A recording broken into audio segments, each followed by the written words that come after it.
work on the ordinance authorizing the city to issue its TAC, the IRBs. These, we actually approved all of this at our last meeting, and this is kind of just formalizing all the paperwork, putting it all together. So I don't know if there's, if you want to come and talk, Kevin, and tell us a little bit more about. Sure. Thing. Thank you, and you are correct. A couple of weeks ago, we had the public hearing on this project, and Mr. Perez and the finance officer were here to talk a little bit about the project, and everything was approved. And so in the last several days, we've concluded that it would be best to close this transaction in this calendar year, which is why this has been accelerated a little bit, and really appreciate that you're having this special meeting tonight, because it allows us to do that and to lock in one of the property tax abatement incentives for what they have constructed to date. So in terms of formal action, before you have the ordinance, similar to other industrial revenue bond ordinances you've seen, where you're approving all of the various bond documents that are necessary in the transaction. And as we've talked about before, you're the conduit issuer of these bonds. The city doesn't have any obligation except for what's pledged under the documents, and what's pledged are the receipts from hoops under the IRB lease, and then a pledge of the actual facility. So those are sort of the high points. We could talk about this probably as long as you'd like, but I'll stop there and entertain questions, and kind of go from there. I'll tell you, at our last meeting, when we talked about it, I guess the meeting before, we're just hearing about being in phase 2 already, so far ahead of schedule, and how things are going. So I appreciate you being here and explaining all that, and I appreciate council's willingness to allow us to have called a special meeting so we can get done before 2015 turns to 2016, which is so important when it comes to documents like Yes. this. So, do council members have any questions whatsoever? Okay. Then, hearing none, I would encourage a motion to approve. Mr. Mayor, Okay, Mr. McDonald. I'll make a motion to approve an ordinance authorizing the city of Bel Aire, Kansas to issue its taxable industrial revenue bonds, Series 2015 Wichita Hoops Project, for the purpose of the acquisition, construction, and equipping of additions to an existing sports facility, and authorizing certain other documents and actions in connection therewith, and authorize the mayor to sign. Second. We have a first and second. Are there any questions or comments? Seeing none, it is an ordinance. I'll call roll call. Councilmember Becker? Aye. Councilmember Nguyen? Aye. Councilmember McDonald? Aye. Councilmember Martine? Aye. Councilmember O'Donnell? Aye. And it passes. Thank you very much. Mr. Mayor, I have left some signature pages for documents with Jamie. Okay. And agreed that if you and Jamie will sign those at some point this evening, I'll stop back by in the morning and pick those up. You bet. Thank you. You so much for being here. And he was here earlier. We took care of everything at the CCUA and got all that rolling. So Yes. appreciate you being here. Very good. Thank you. Thank you. And I have no other business that needs to come before council in a special meeting. Mr. Mayor, Yes. I move to adjourn this special meeting. Second. All in favor say aye. Aye. Aye.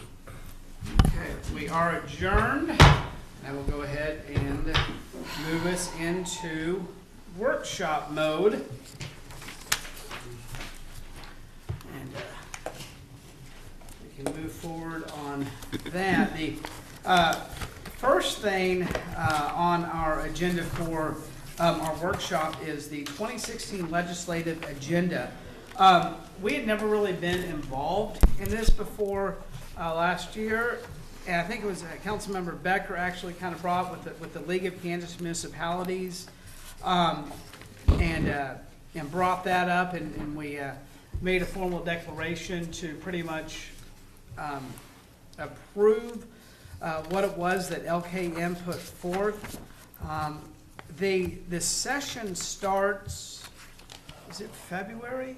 Second Monday of January. Second Monday, okay, so it does start pretty soon. I know there's a few things that'll be on the agenda, but, certainly if we did that, we were able to, to write if I needed to send a letter where the mayor could sign, but that's before us. If we want to do that again, I don't know that we have to do one thing or another with that, but I think that had been requested to be talked about tonight, so,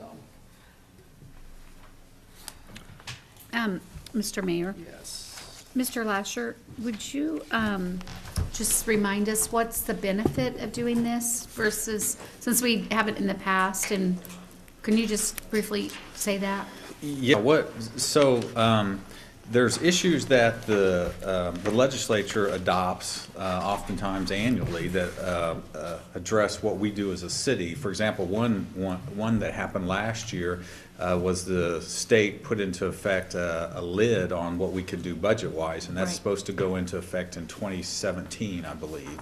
And so there is, the league visits with all the cities, and then the policy board creates this statement of municipal policies, which is what the cities agree on, or they're either for or against. And that way, then, if it's adopted by the governing body and there's some kind of legislation that wants to implement, because I've heard this may come about, implement the tax lid in 2016, and the council said, hey, we're according to our policy, we're opposed to this, so mayor or manager, could you send a letter to our representatives, or council members could contact our legislative representatives and say, as a governing body, we are opposed to, and it's up to you if you wanted to adopt what's in here, or if you wanted to go through it and take certain things out and put other things in, you could do that. But then we could say that as a governing body, they're against any changes to the tax lid, and in fact, we oppose the tax lid for cities.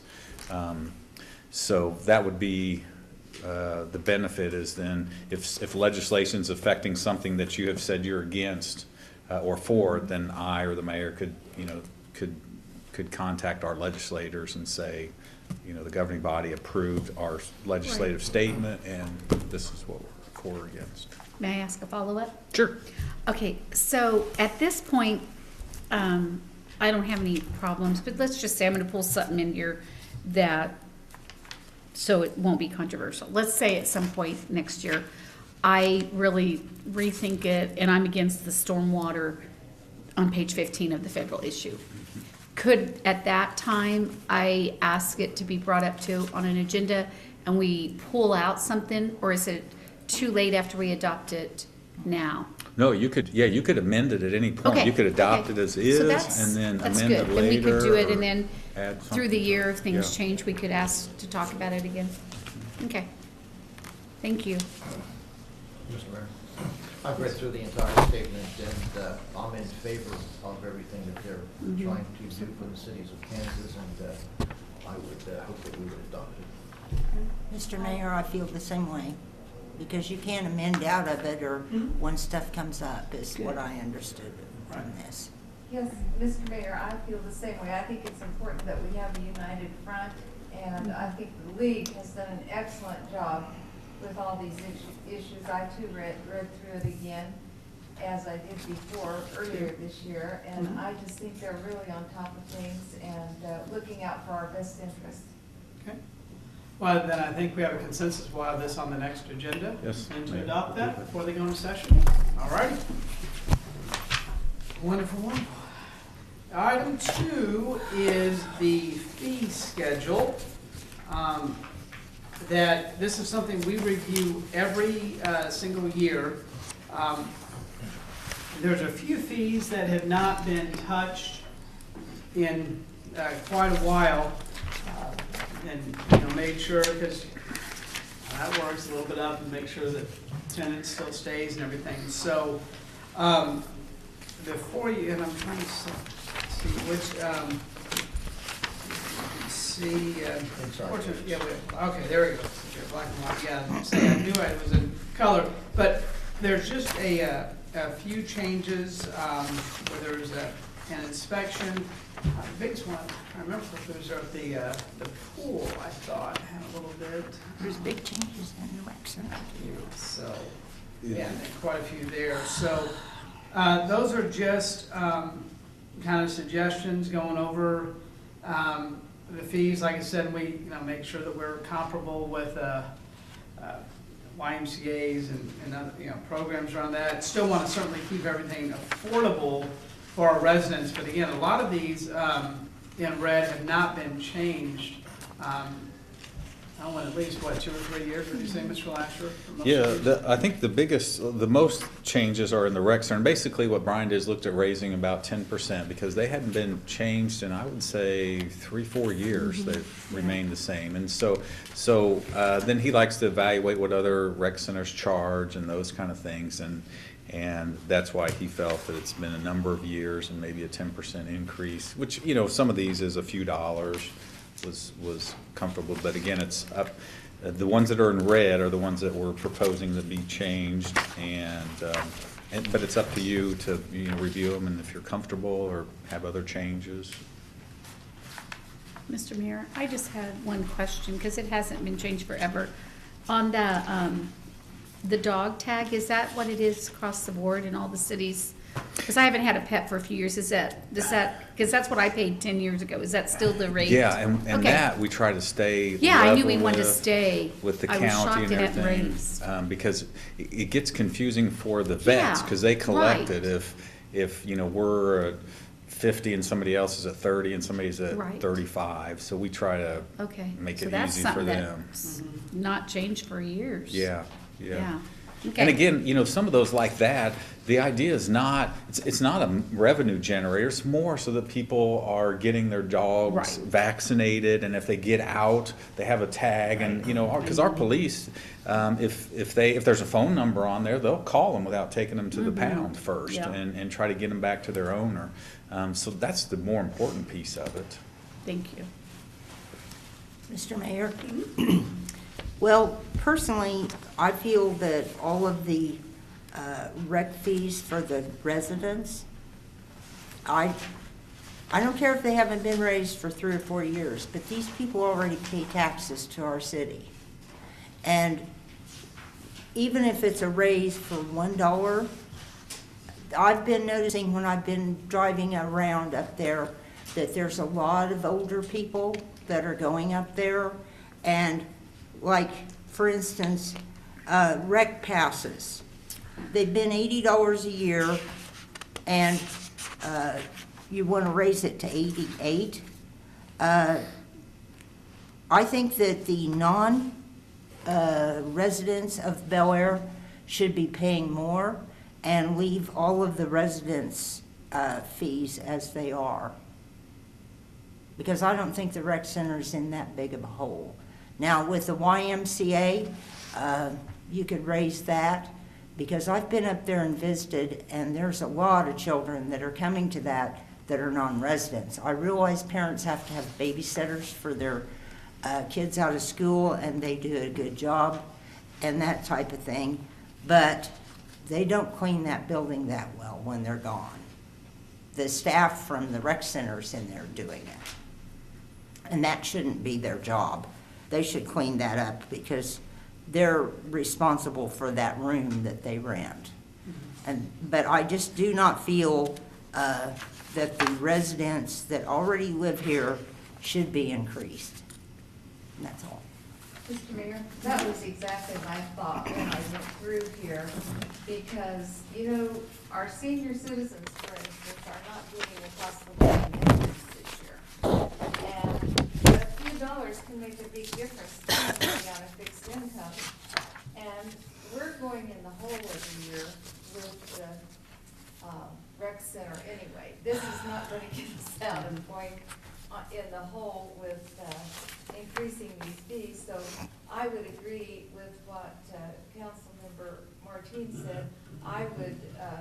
I think it's okay to raise the rates for non-residents, but I think the people who live in Bel Aire are already paying their taxes and supporting this facility, and we might even lose some people from here in Bel Aire if we raise the fees. So so I would be in favor of leaving the residential fees for people who live here and are paying taxes to support that rec center. I'd like to leave those the way they are. I don't care if we raise the others. I did have a question because I just don't know what this was talking about. When you're talking about damage to infrastructure fees, was that when? Where you at? I'm sorry. It's on, I don't see any page numbers That's here. the page before, probably. Yeah, the it's top. right up here at the top. There we go, got it. And it says like, for using our equipment on various things. Is that when we're using it ourselves or when somebody else is using it? Is that when they are repairing something and we charge for it? I didn't understand what that. Yeah, that would be like if some utilities in there doing some work and they don't fix it because we require them to fix it back to the way it is, then we go in and have to use whatever equipment there is to fix it, and then we bill them for it. Or sometimes there's, well, a good example is there was an accident of several months ago. A car hit the pole there at Resurrection, had a dent in it and stuff, and so we contacted the insurance company and told them they need to replace that pole.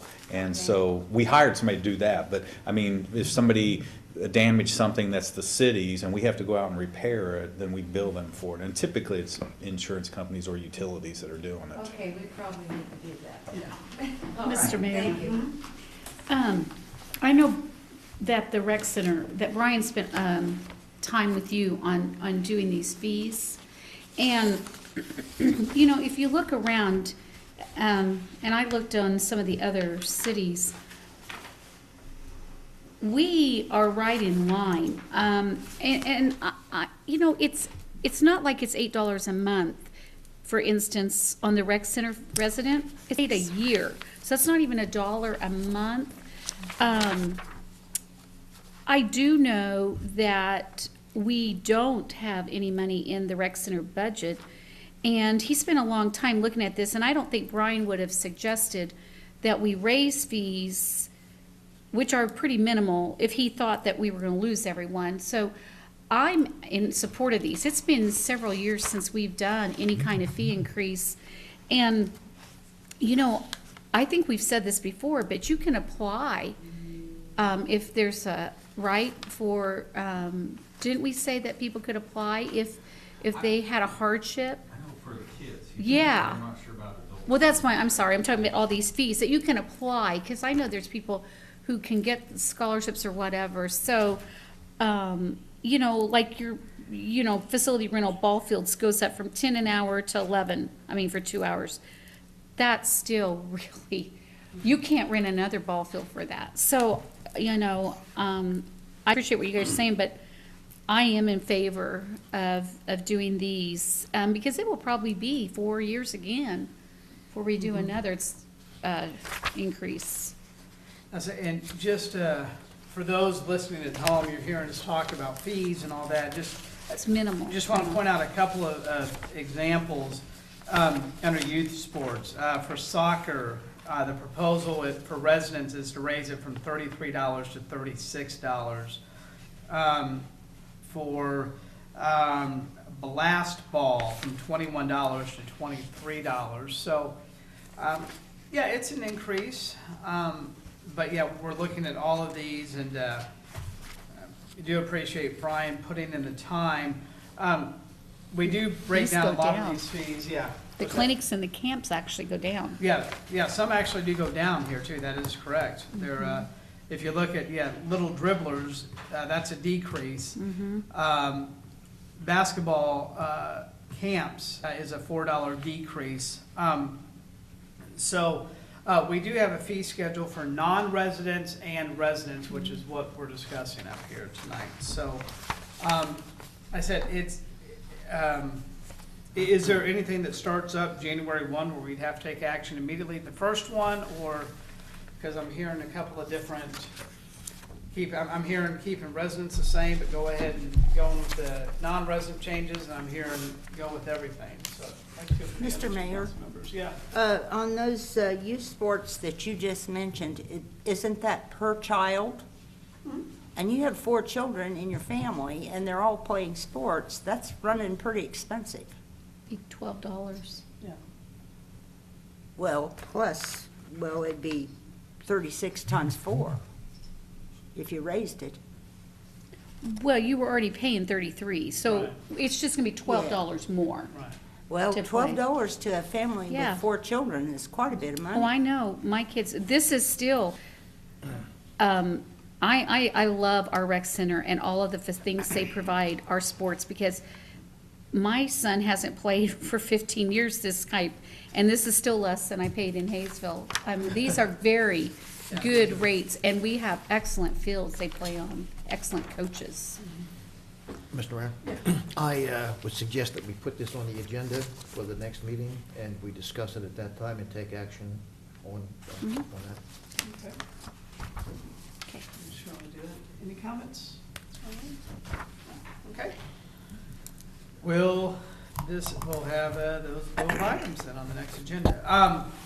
Let's move on to, sorry about that. Item 3, which is the salary schedule. We had budgeted a 2% cost of living increase. So we wanted to find out tonight if that is something that we wanted to go ahead and authorize. Again, it had been budgeted. The reason why we do a COLA is, again, we do have some employees who have topped out. So this would help increase a little bit for that. So again, that's, something that we'd want to kind of talk about tonight before then we could put on the agenda if we wanted to do we want to do none? Do we want to do 1? Do we want to do 1.5? Do we want to do 2%? Mr. Mayor? Yes. I had a business for about 10 years. I had one employee. We traveled the States and Canada. And I gave that young man a salary, and I never gave him a cost of living increase at all. And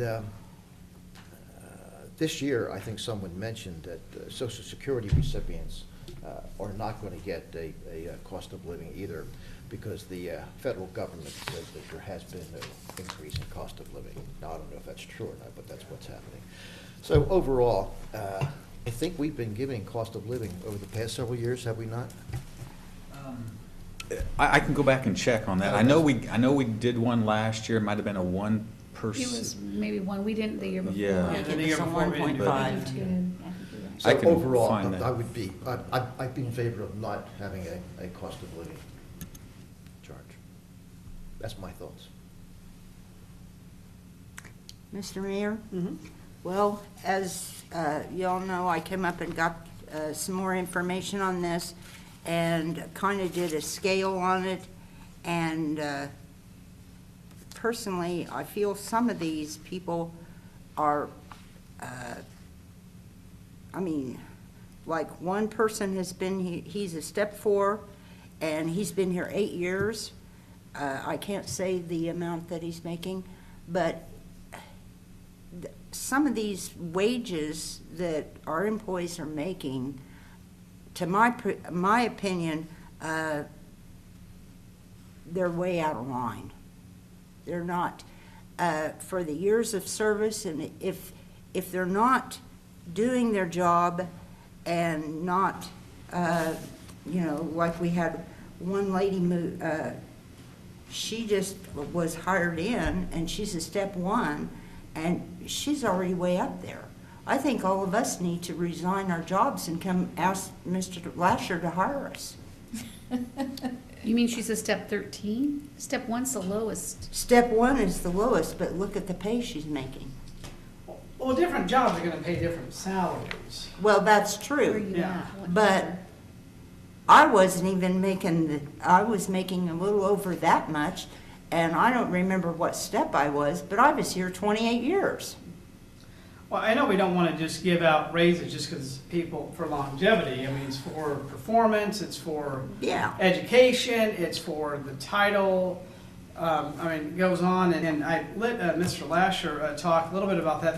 And before I do that, I just want to remind, we've got a lot of employees here where it's really, really hard to compare their salary to someone else's due to the fact that we have the smallest staff of any city our size. I want to remind everybody of that. And we have a number of employees who really are doing the job of 2 or 3 different departments, all to kind of keep us going and for that. So when you say some of these salaries may look out of line, I just, ask that you keep that in mind. But Mr. Lasher, do you want to talk a little bit about this?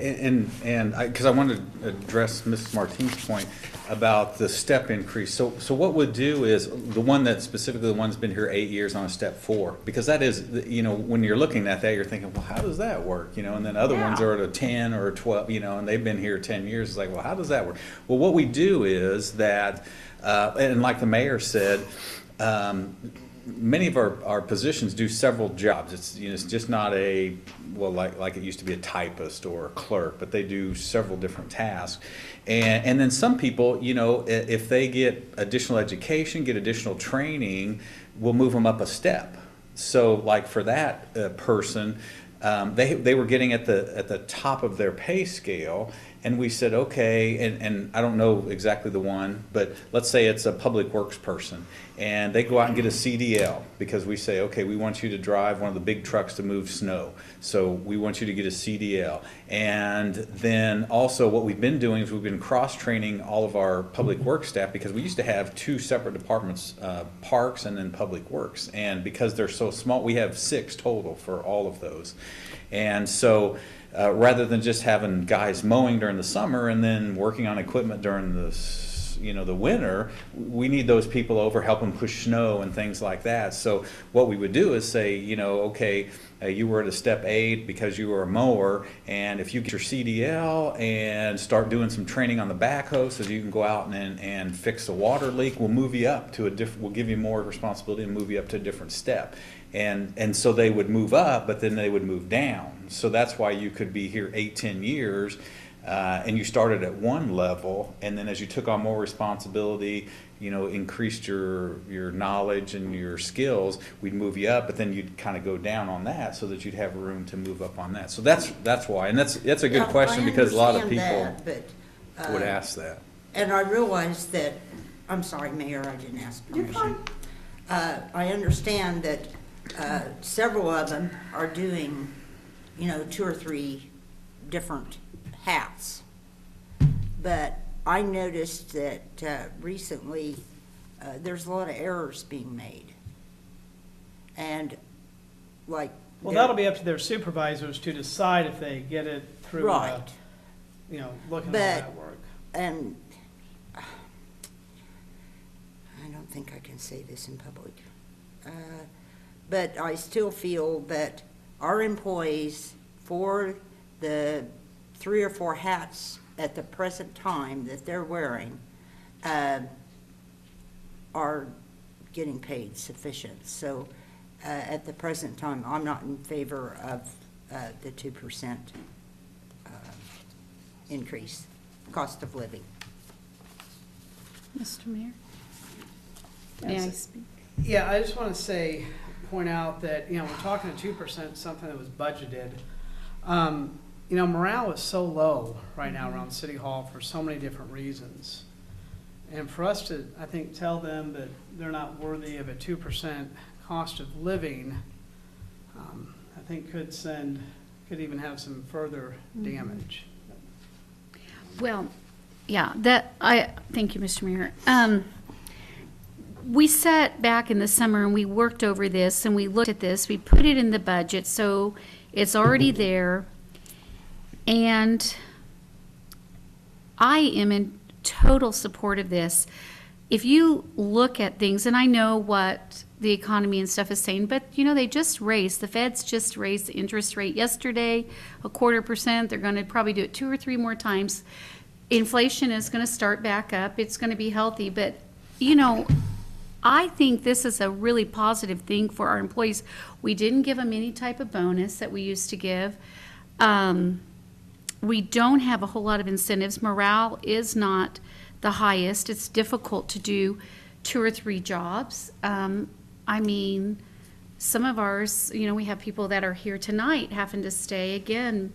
our clerk and our manager, because, you know, we're having this, and I am in support of doing this. It's in the budget.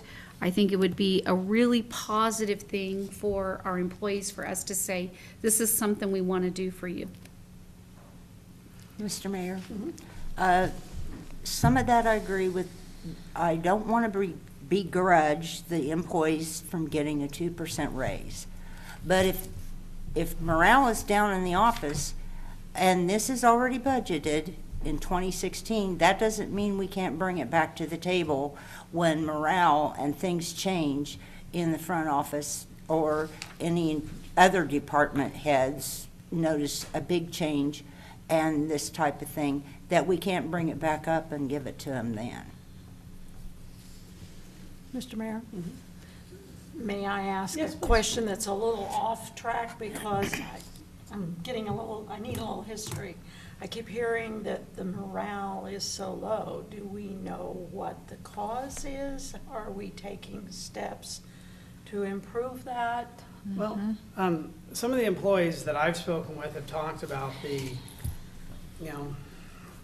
being such a small staff. Some of it comes from some of the things that we do up here as a body. Little things and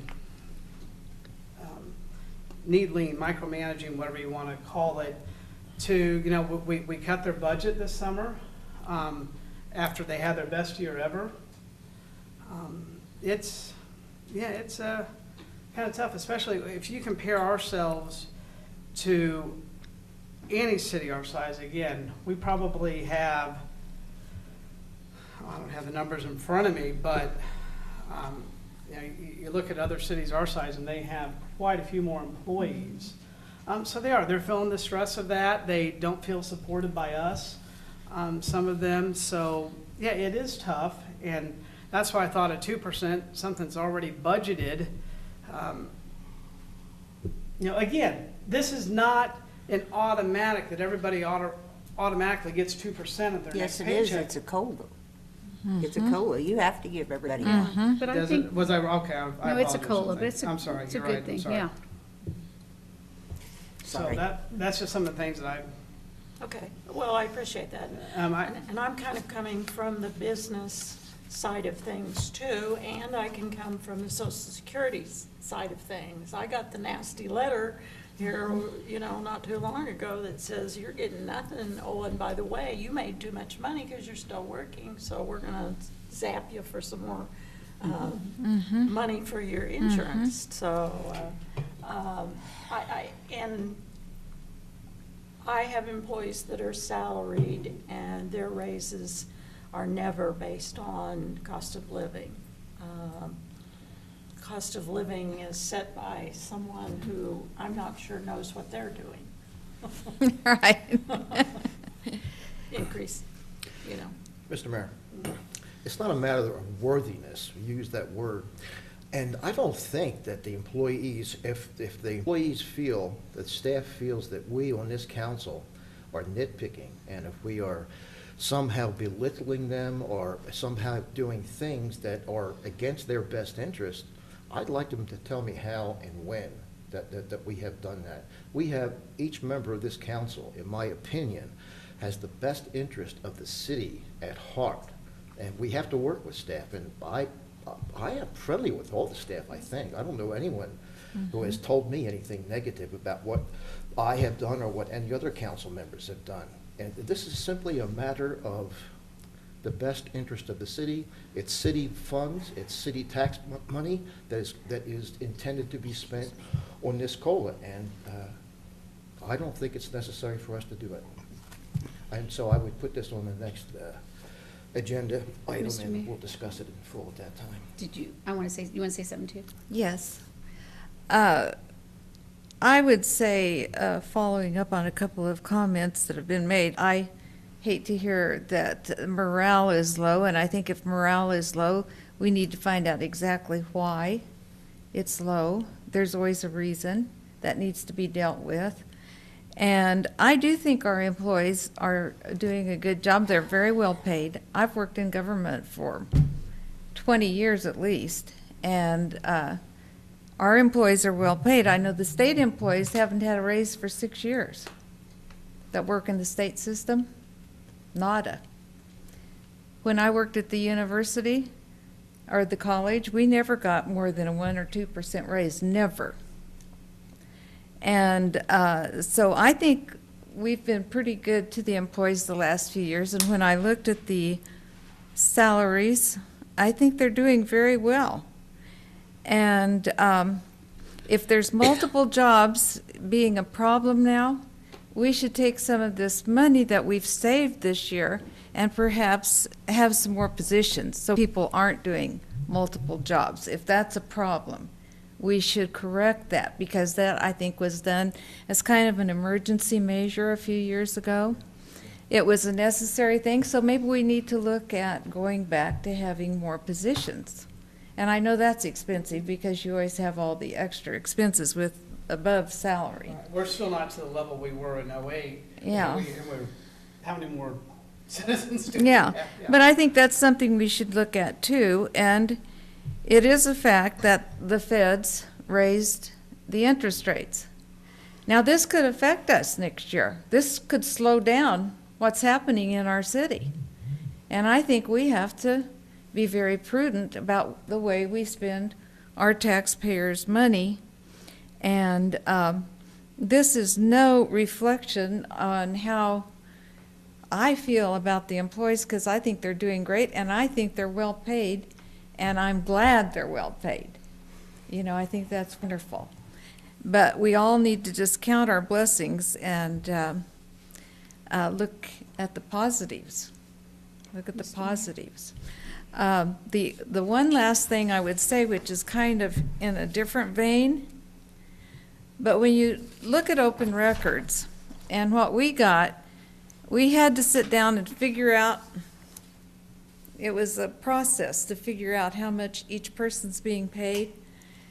And I know that the Wichita Eagle did a project the last few years where they were going through the state system and just giving people salaries, their name and their salary. And you didn't have to go through any process to figure out what they were being paid. And I think our local paper did that a few years ago, I've heard. They used to give out people's salaries. That should be out there. Everybody should know. And I don't think you should have to try and figure out what it is. So I would like to see, rather than just this schedule where we have to figure out what each person's making, I'd like to see their name and their salary. You know, I think as a matter of being open and everybody knows what's going on, and I think if our residents and our taxpayers would see what our employees are making, they would be very happy that our employees are well paid and we're taking care of them. So that's all I have to say, and I think we're doing great. I think the city's on the right path, and we've got lots of things to be thankful for. Mr. Mayor, I would not be opposed with taking, since it's in the budget, this 2% and giving Mr. Lasher and the other people that are over supervisors, if we want to change it just to a pay raise. The reason we had looked at that this summer, just for the people listening in case they don't know why we did it, was we wanted to that way ensure everyone got the 2%. If people were maybe at 13 on the pay scale, they'd been here, 25 years, they may not get anything. I'm not opposed to go ahead and taking that money and saying, okay, let's give it to the discretion of Mr. Lasher and others and have that 2% in there, and it could be based on their performance, which is fine too. Instead of a COLA, maybe not everybody would get the 2%. You might say, okay, this person, we did the evaluation, maybe they get the 1% or whatever. I'm not opposed to that either. The money's there. I've been watching a lot this morning on, hopefully people are thinking this raise by the feds might actually encourage people to hurry up and buy stuff. We might have our best spring yet to get before they increase it again. But I do want to address a part of morale, because it is hard when you take the way we did our budget, and you take these employees, and how many do we have, Mr. Lasher? Full-time employees, I think we have maybe 30. And then you cut their budget 10%, and you ask them to go back and work on a budget from years ago. That's discouraging. I don't care how we want to say it. Straight across, I've been told, it's very discouraging to them. And they're trying to now think in 2016, we've got to already work with a shortened budget. I am totally in favor, and I'm good with giving it as just maybe some people get a 0.5%, maybe some people get a 1%, some 2%. If we want to move it that way, we've got the funds instead of a COLA, because we're not locked into COLA. I mean, we've got this money. And so I would trust Mr. Lasher and the supervisors to do evaluations and do it according to who maybe needs it. And maybe that is going to take 2 or 3 people out of the picture because they've maxed out. But you're still going to build some morale there that they could say, this council is behind us. Mr. Mayor? I'd like to kind of follow up on Peggy's deal. We did cut the budget 10%, but it is still higher for 2016 than it was for 2015. And if they need more people to be hired for Not for these individual. positions, to take some of the pressure off, then that's Mr. Lasher's decision. But, and I want it to be known that I have not talked to any of the employees about the morale in the office. I have noticed it. I've been up here Monday, Tuesday, Wednesday, and Thursday to pick up packets or papers or things that were going on in City Hall, like the Christmas open house and that kind of thing. And it's just like a freezer. And like there's several people gone toward the weekends. And there's one person left in the office, which I feel is very dangerous. These people that are going around that are threatening schools and et cetera, what keeps them from coming into City Hall? And I've always, since I've been on council, stuck up for all of the employees. But I got to looking at this and I thought, this can't be happening. And so therefore, I would still be against any of this race until things are pretty well straightened out and back to, this office, when you walked in, used to be a happy-go-lucky thing. And you come in and you,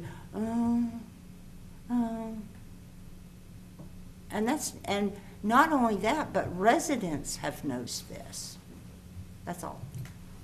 I would say I want to address a few things there. First of all, I think, security of our office, and we've got measures in place. I don't think there's ever just one person. Yes, there is. No, not when it's open to the public. I don't think we'd ever have just one person. Yes, there is. Yes, very definitely. Very Now, definite. You guys may not see there's someone in the restroom or there's someone in another room, Now, but, Mr. Mayor, that's, okay, well, you guys know better. The other thing, with that, I'll go ahead and tell you guys, we had an employee luncheon last week, and afterwards, I received more phone calls than I've ever received from employees asking me to be a reference because of some comments that council members made to them and said about them and wanted to control things. I already know of one that's interviewing in another area. I know of one who is leaving for another job, and others that called basically saying that they didn't even want any more employee lunches if that's the way they were going to be treated. It's not something I wanted to say in public, but that's what happened. We had council members that came in and told people where they had to sit. We had a council member who came in and told people that they couldn't take vacation anymore and couldn't be gone in November and December. We had another employee who was very upset because a council member came and told her what to do and how to do things when she takes her orders from her supervisor and was being told different things and different priorities. That's what I'm talking about when I talk about morale. And we sit up here and we say we're for the employees and we want to back them. I think we're very, very, very lucky with our employees that we have. If you guys don't, if the council, the governing body does not want to give a 2%, up to a 2% pay raise or an automatic 2% COLA, that's fine. If you want to do the pay increase, you know, the 2%, leave it up to the supervisors and they could do evaluations. I think that's something we do. If you don't want to do anything, I mean, that's why we're elected, so. Mr. Mayor, what you just said was accusatory, and that is reprehensible. I can tell you this, I never talk to the employees of this city and tell them what to do. If I have an issue with any employee, I go to the city manager. The city manager is in charge of the city.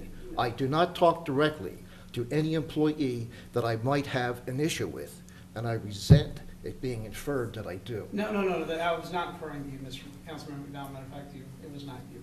He I'll was say that. referring to me, I wasn't. but gonna I say- wasn't going to put up with what he was saying to me either. He said it will not be done. Who was that? Can we not say names? No, We I'm trying have not to. employees we need to protect. Yeah. I think that some inflammatory statements have been made, and that's unfortunate, and I think we should all refrain from that. I really do. I don't think that's helpful. And I also think, as far as giving some people raises and some people don't get them, if you think we've got low morale now, my experience has been in government, if you're picking and choosing who gets raises, that's really going to shoot your morale down. So I don't think that's a good idea. Well, how else do you do a merit raise if you don't do it on their evaluations? That's how we always did it in the past. Well, you How may. would you do that? You don't have to tell people what you got. But the word always gets around, and, you know, Well, how do you give a we raise? have done that in the past, and maybe that's why some of these salaries are out of balance. Well, I don't guess if we can't give a 2% straight across and you can't give a merit, how do you give a raise? I'm very confused. How would you do it then? Well, maybe you don't need to give a raise this year. Well, I disagree. I think that will bring up morale. I mean, and we can all agree to disagree. How would you like to be the person that doesn't get the raise? Well, I'm for the 2% COLA. I'm gonna say it straight up. But if we can't go that way, I'm for anything we can to give them a little something, while we can. There's been many years we couldn't do anything. We have been very blessed. We've made up for that, though, the past few years, and from those really rough years, and after looking over the salaries, I feel like we've done a good job. I think our people are very well paid, and as I said, I think we need to be thankful and count our blessings and take care of our taxpayers, consider where this money's coming from, and we are here to serve. We are all here to serve. And I think everybody needs to remember that. Maybe we need to have a little pep talk about it, because we're here to serve the city. And people should be thankful and glad to do that. You know, when I worked in government, I was always thankful to have my job and glad to do it. I was dedicated, and I think most of our people are too. And when you get to do what you feel good about, you have good morale. And I think if we do have a morale problem here, we need to find out the source of it. And I think there's been some finger pointing that may have gone a little bit too far here. I don't think that's the sole cause of what we've been experiencing the past few weeks or couple of months, you know. And so we need to be careful about that. We need to care about people. We need to address this and find out what we can do to help. Mr. Mayor, could we go ahead and just put this on the agenda and let people have some time to really think about it again, things cool down, and we can vote on it at the thing with the other items? Could we do that? I think it's a good And let idea. people think about it and cool down? Would you guys like to see the COLA agenda item and then have another item for the raise, or just the COLA, or Can we do either or, we can set the agenda? I mean, we've I got, mean, can we say either, or do you have to do one or the other? No, it's up to you. yeah, we can Okay. put, I'd like to have them both on there as an option, so people could decide. that's all right, and that way we can all, What Think about about it. no raises? Where are you gonna put that? well, Well, they'll just you get would voted just down. deny, you You just deny vote it both down. those You then, just yeah. vote it down. That would work then. Okay, all right. I'm okay with that. We'll move on to our policies, and wanted to move forward with this with apologies to Councilmember Nguyen, because she's the only one I've not been able to talk with in the last few days. An idea, working on just so that we can get together and before just a few minutes ago, I was feeling very, very, very positive about a lot of things. I think we can be. The city, we are moving in the right direction, and a lot of great things are on the horizon. We've heard over the past few months, I've noticed, not just with me, and maybe this is some of the reasons we're asking why. And I think, Councilmember Becker said it great, that it's not the sole reason. She's absolutely correct. There's lots of things. One, there's been a lot of things that have kind of been flowing all over where, and we've had some frustrations up here with different council members and myself where, well, I don't remember talking about that, or I don't have enough information, or when did that come up, or where do we stand on that? I asked for some information, for that. So what I've come up with is something that I think is going to help everybody, so that every single member of the governing body then gets the exact same information, so that when an item wants to be brought up where, someone wants to bring up an issue and then we're up there talking about it, and what we found out is a few times we haven't had all the information and we're trying to decide. And this may take a month to kind of get flowing, but the idea is here, we'll pass these down, but what we're going to start doing, I can start doing with the, with the next meeting is a council action request form. And what this is, so that there is no misinterpretation, so there are no misunderstandings. If there's something a council member wants to be discussed, brought up, that we'll have it in writing what it is, then we will get the, Mr. Lasher then will sign it, and we'll have a tracking report. We'll know where it stands, and then every single member of the governing body will get that information. And then with that, then it can be decided if it's going to be an agenda item moving forward with that. That way, every single person has the exact same information. I would hope that that would make us all more informed as we talk about things. I think that that could alleviate maybe some of this frustration that some of us have been feeling. But that way, with this form, and then we all get the report, and then if a member would like to see that become an agenda item, they can simply let me know once we have that information, and then we all have the same information moving forward. So wanted to let council know about that. So, Mr. Mayor, yeah, I think it's a good idea, thank you. period. Thank you. So, Mr. Mayor? yeah. I don't quite understand why you want to do this. Now, I heard you say a few things there, but I've never heard of a governing body having the staff decide what's going to be on the agenda or vet everything before we see it. Well, they won't decide when we ask for some research on a specific item. That way, we have two things: accountability and tracking.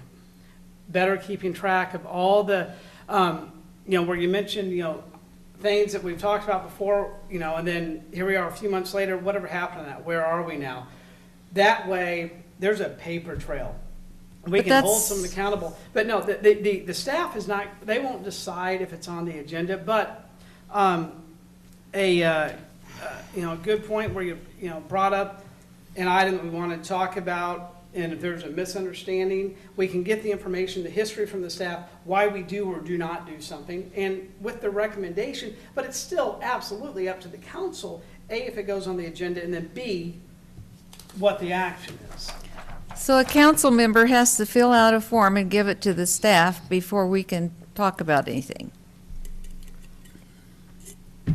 Not saying that we can't have, I'm just talking before, have a 1,000-foot conversation, let's get the information, then we all move forward, so that we all have the same information. I think this is kind of putting the cart before the horse. Well, we're gonna try it and see how it goes. Because I want everybody to have the same information and reports before we're up here. And it's happened where we've said, okay, we're voting on that, I don't have all the information, and then we're forced to make a decision. That way, we all have a much better understanding of what is coming before us in 2016 on the agenda in advance. We're never forced to make a decision. We can table things, and we've done that in the past. I don't understand this. Why is this necessary for council members to have to fill out a form, give it to the staff, have the staff vet it before we can discuss it? That doesn't make sense to me. We're the elected body. Okay, but because recently, there's been some things where we're up here talking about issues, and then we find out a report's made, or we go and get the information in 30, 40 minutes of conversation where we don't have all the facts. This way That's we what all we're have here the to do. facts. We're here to talk. We're here to discuss things And now we're gonna openly, have- and now- openly, Yeah, and now we're- before the public, and- not behind closed doors for the staff to do. So now we'll have a paper trail, and we'll be able to track them, and we'll be accountable, and we'll have dates on that, so, Mr. Mayor, yes. may I address this issue? Please. I'm in favor of this, but I want to try to explain my perception of it so that Councilwoman Becker can understand my reasoning. I don't look at it as staff vetting any particular issue. I look at it as if I have an issue, I can't even make one up, but say it's an issue that I think it's important for the citizens of Bel Aire or for the council for the benefit of Bel Aire and for the council to consider. By giving the manager a synopsis of what I think the issue is, I understand he's going to pick a staff member whom he thinks is competent to research whatever information that this issue provides. And I expect the staff member to work as hard as he or she can, get as much information as possible about this issue, give that information to the manager, who in turn will give it to the members of council. And I understand that it's going to, if everybody has the same facts, and we discuss it openly here on the council, if we all have the same facts, it should limit the time that we spend discussing that issue. If we have 5 different council members and 3 of us know a lot more about the issue than the other 2, the other 2 have to come up to speed, and they may have a different opinion, and we go back and forth with the opinions, and I think the time is wasted doing that. I would prefer to have everyone have the same facts, talk about them as long as possible, as seriously as possible, come to a conclusion about it, and if we decide to put it on the agenda, put it on the agenda. If we decide it's not necessary, the information that we have it's not an important issue for the city, then we decide that. But we decide that openly. Staff does not do it. That's my understanding. Well, we've already talked about how staff are overworked, doing too many jobs, low morale. Now we're giving them an additional burden before anything has been decided. They have to research something that's a maybe. I don't think that's a good idea. And I'd like to say, I have 2 degrees in political science. I've studied bureaucracies for years. I've worked in bureaucracies for years. And anybody who knows anything about the subject will tell you that bureaucrats don't like change. bureaucrats do not like change at all. They want to always do everything the same way. That's just the nature of the beast. And I've been a bureaucrat myself. I know how it goes. When I was working with the college, I was a change agent. I was the organizational and staff development director, so I was the one that had to institute changes. And I know that's a hard job. And I know that if you ask a bureaucrat, well, should we do something different? They're going to have a bias. And that bias is no change. Okay? Now, we're up here as elected representatives to do the best we can for our city. And sometimes when we want to make changes, people really would just as soon ignore what we're asking them to do because they don't want to make a change. And I think this is, it's a nice thought to try and save time, but after all, don't we dedicate ourselves to giving our time to the city? I don't feel like I've spent too much time discussing anything. I think it's worth the time to discuss things, and I think it's our job as the governing body to discuss these things.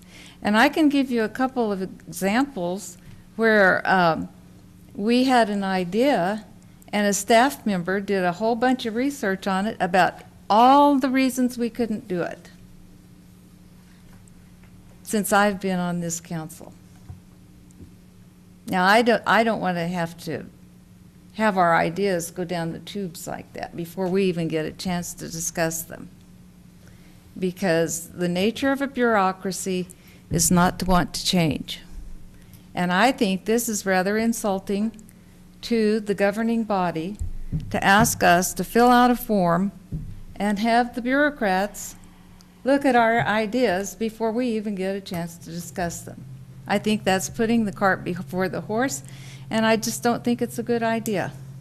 This is getting information so that we can all discuss it. We can get information as it is. Have we ever had trouble getting information from staff that we needed? Have we? There's been times where we've had we'll use two specific examples that are here tonight. Safe zones and funeral processions. That's two I'd like to use as examples. Would have been something where, okay, something we want, had we discussed those for several minutes, and, five of the six weren't really aware of exactly what it was because the one person had that idea. I'm not saying these are good or bad ideas. What I'm saying is then let's get information so that we all know facts about these issues. Who didn't understand the safe zone? You brought it up, but we were asking questions we didn't know. Could we do it? We found out that we couldn't, but that was afterwards. Why can't we do it? I still don't understand why we can't do the safe zone. But we talked about that at an earlier workshop. Our attorney said. Yeah, you brought it up. Our police chief, he gave us all that information. I'd like to send him over to talk to the police chief in Andover because they did it and they got lots of good comments. They're doing a service for the residents of their community, which is the reason I brought it You want to up. compare us to Andover? I'm sure he would love to talk to the police chief of Andover and find out how a city of 10,000 people has 25 police officers, where we have a city of 7,000 with what, 10 officers? It doesn't matter how many. Yes, it does, because they have 24 hours rotation where someone No, in Andover, that's not true. Andover, they have their own 911 system. There is someone in that building 24 hours a day with the window, monitoring, looking out. They spent money on the lights, watching this place that's going to be the safe Right. zone. We don't have the staff to do that. I would love to have that. But what we did is we came up with an idea, we sent out PSAs, and we promoted that. And if someone wants to come up here during the day and use City Hall, they can. But to do it 24 hours a day, we do not have the staff, and I don't think we have the funds to erect cameras and light and all of that for what may just be a few. We could use our GoPro camera they bought.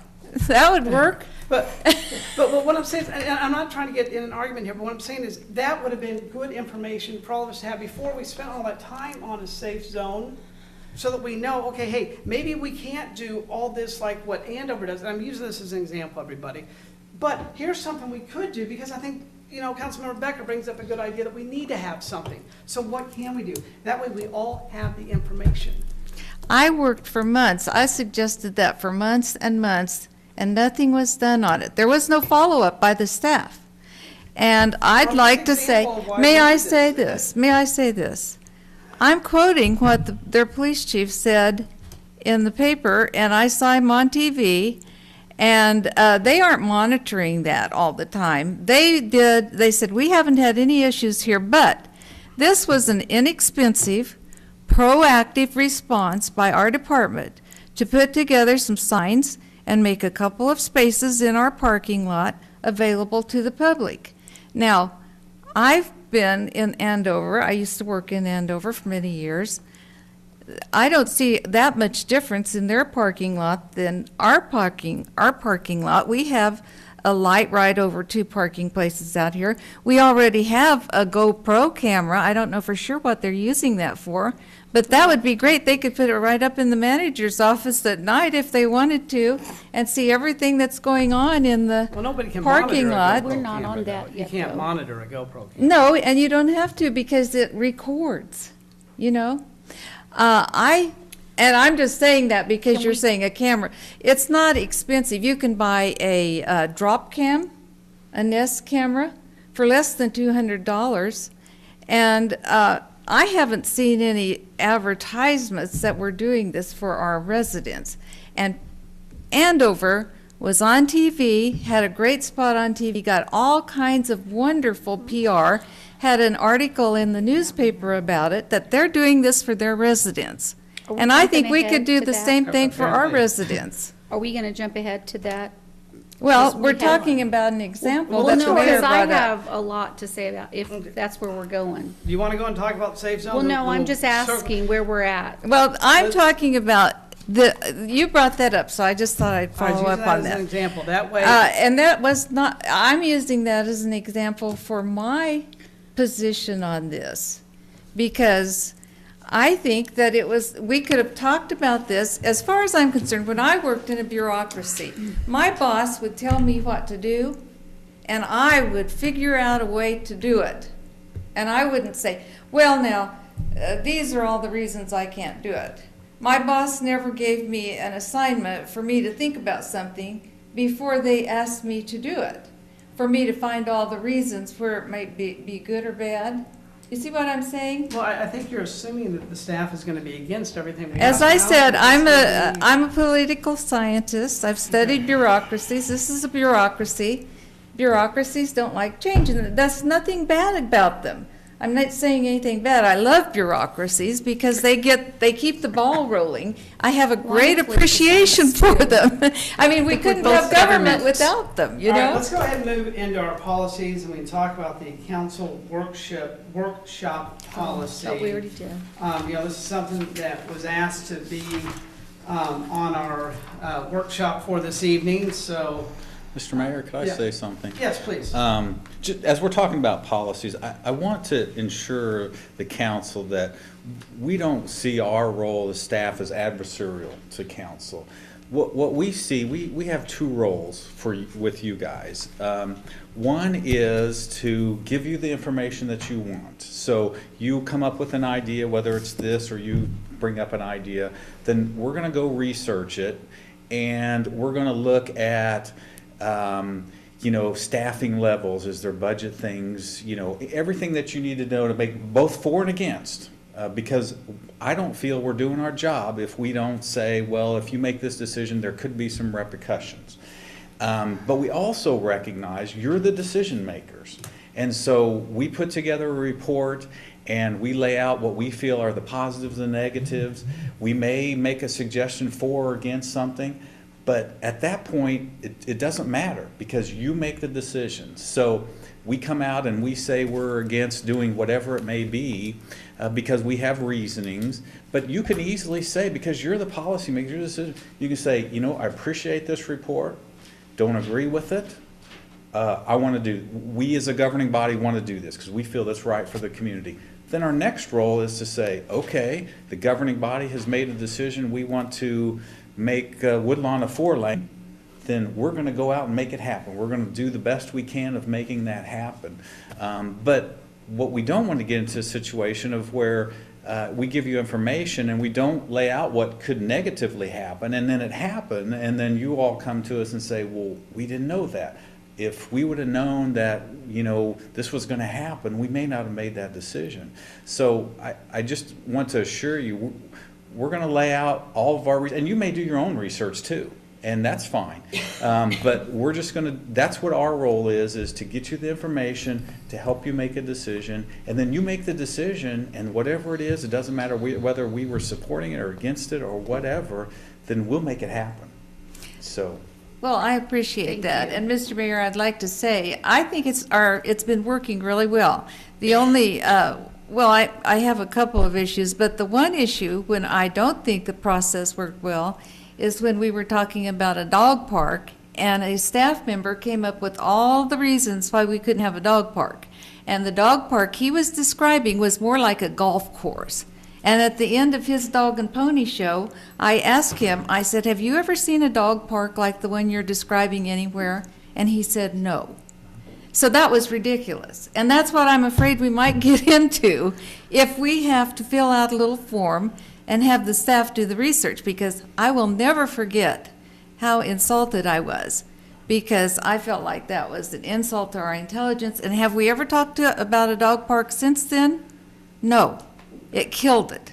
It killed that idea that I think would have been very good for our city. Dr. Becker, in fairness to that employee.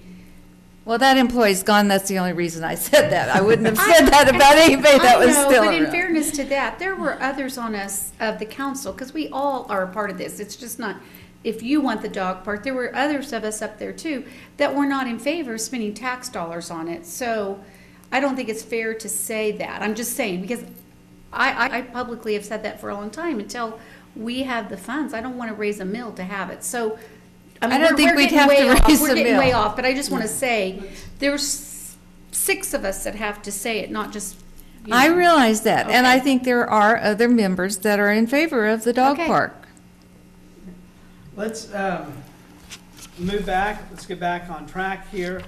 The council workshop policy was asked that we discuss that this evening. What were some questions that we had on that, or is there just, or just wanting a refresher on it? I think just. Mr. Mayor, Yeah. I think I asked for that to be put on, but I only asked for, to set a workshop night and time. Bingo. I didn't ask for all this stuff. Well, it's on here. If you look at date and time, if we Yeah, go we just want back, everybody, so, yeah. it's the first Tuesday after it's. Yeah, Yeah, but so- we, like I said before, we jumped from Monday to Tuesday to Thursday, tonight's Thursday. Residents don't know when to watch the TV, what time it's gonna be, and I think That's on the the only thing website. I asked for was to set a definite date, and I did make this statement, if a council member couldn't make it, they could watch the tape, but this jumping around, you can't make a schedule. And I believe I asked you if you got a schedule the 1st of January of what your work schedule would be. And I think, yeah, we all agreed, and that's why, so we're looking at, just want to make sure again, and this isn't something we'll need to vote on, or is it? Because we're not really No, we changing already the policy. have it. but just It's have it. stated. So we want to get back, Councilmember Martin brings up a very, very, very good point. If we had it, well, we just talked about this at the CCA meeting. It is going to be on the 4th Thursday of every month. If we have a workshop on the 2nd Tuesday of every month at 6:30, I like that idea. Some of us, she was right. We would try to make changes because Councilmember Becker might not be able to make it on Monday, but she can make it on Thursday. Don't use me Hey, for an no, example. I'm always here. I'm looking at you, and Councilmember McDonald says you can't make it on Thursday, but we all find out we can all be here, set, But whatever. we So, do want you here Right. because it's important as the mayor that you're here. And that's why we've been jumping around. but I think, but now if we have this set, and I'll try to. This and- one's my fault. I'll take it. I'll own it. But we'll have this on our calendar, and this isn't saying we're gonna have a workshop every month either. Right. We have more workshops Praise this the year Lord. than we've ever had. So, any Yes, other we have. questions on the council workshop policy? I like the idea of having one set date. I Are do we going to too, ask and I for it hope to we be stick to said it. on Tuesday at 6:30? It already The is. second week? Yeah, I think, It already is. yeah, unless you guys want to change it. That says Monday. No, it doesn't. No, It says Right it's here, held the date and time. second Tuesday of the month after the first Tuesday of each month. Right under date and time. Date and time? Right here. It says this workshops will be held the second Tuesday of the month after the first Tuesday. There Well, was someplace else where it said Monday. I don't know where it was, There but I was saw that someplace else that someplace said too. Monday. That was on the CCUA. No, it wasn't. we had talked about the CCUA on a Monday or Thursday and decided on Thursday. And maybe that, but, Well, I don't know where I saw it, but I did see I did see Monday Monday. Well, it's not on someplace. this one. Okay. This is the one I we say- signed last year. I don't care whether it's Monday or Tuesday, I'd just like to have one night where the public could plan on it, we could plan on it, and we wouldn't be jumping around on 3 or 4 different nights. Even if the mayor's not here? Well, we That's have a what you have council a president of president. council for. And he can't, Okay. you know, he can't make every meeting. He's got other obligations like the rest of us do. And So- it's not a negligence on his part or anybody's. thank you. So is it Monday or Tuesdays work better? Tuesday. Tuesdays? Let's keep it at Tuesday then. Okay, wonderful. Depends when KU plays. Stop it. I'm kidding. Just, And the council vacancy policy, I think we all kind of were brought up to date on that very recently on how that works. There was some talk, if memory serves, about if we wanted to charter out of that 45 or 60 days, is it? Yes. I don't know that we should. I don't like the idea of being told that we have to. This is my opinion, guys. But at the same time, if we can't find a replacement in 60 days, I mean, we need to have an odd number up here. Odd number of council members, not odd council members, but odd number of council members, so, Mr. Mayor? yeah. I believe the city attorney said that the state has passed a law that said we must, Correct. hire somebody, appoint somebody within 45 days, so. but we can opt out of that. Yep. Yeah, that's the part that I That's what we wanted to wanna opt opt- out I'm gonna of. ask if we could charter out of So it. that the mayor could pick or choose and share the applications with us and not and we had opted out of this one time that we didn't have to use the people that had run in the previous election. Yes. And Right. then that got changed and. No, it was- didn't get changed. It No, did? they just happened to both apply. Yeah, I just did it because it was so Oh, close okay. to the. They applied. Yeah, no, that was taken out. Well, they were accusing us of not going by the election thing. No, No, they were, that's wrong. I think Mr. McDonald will disagree on that. that's not what he meant. Yeah. That's what one of the candidates said. Oh, Yes. Well, he thought that we should, but he didn't say you had to. Yes, he He did, said right to directly his me. face. I know what he said. He spoke to me in an angry tone of voice, as a matter of fact. well, In any event, what do I want to I think it's fine. I think we should put this on the agenda, and we should talk with the city attorney to get her take on opting out of the 45 days. If we can do it, that's fine, I have no objection to that. But I would like to have our city attorney's opinion on that. May I say something, Mr. Mayor? I think it's fine if we opt out of that, so we don't have quite so much pressure on getting somebody named. But under the selection process, I think it's called, selection process, there are 2 bullets there. where are you at on this? Under the selection process, that heading there, under policy, number 3, We then need to move the selection. selection process Oh, to the other sorry. side, so. Okay, yeah. There's 2 bullets under there. I think we should definitely add a 3rd bullet that says, the mayor will share the names of interested candidates and their information with council members in a timely manner. Because we do have to make the decision, and we should know the qualifications of those candidates before we make a decision. This isn't just a little popularity contest.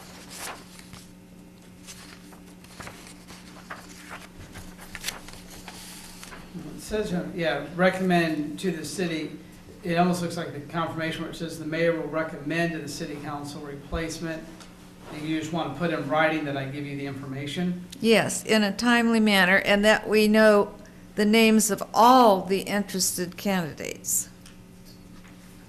Are you talking information or their He gave applications? you Their all- information, like the resumes or whatever they Oh. turn in, you know. Well, because I gave you the three that. Yes, you did vote. after you were asked. Because I no don't- other mayor. No other mayor has ever given us. I know, but I don't care We if never any got other any mayor names. has done it. I think it's logical to do it, and I think it's right to do it. I think we need that information.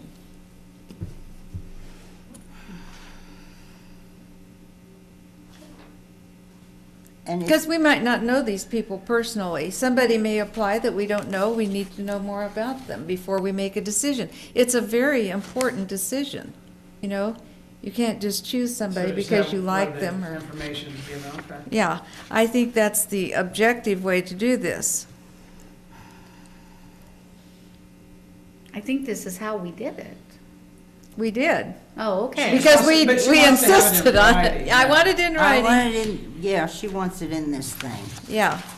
added to the policy. Okay.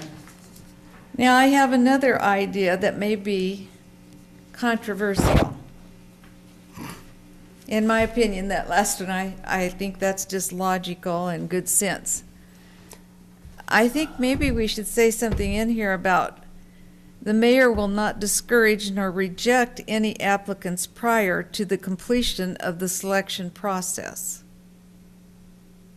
In other words, everybody should have a fair chance at this. Well, everyone did. I think that's a little insulting to any mayor to think that they would not. Let me stop you. There was an instance where what Councilmember Becker's talking about is there was someone who called me and I admitted this. I've already admitted this.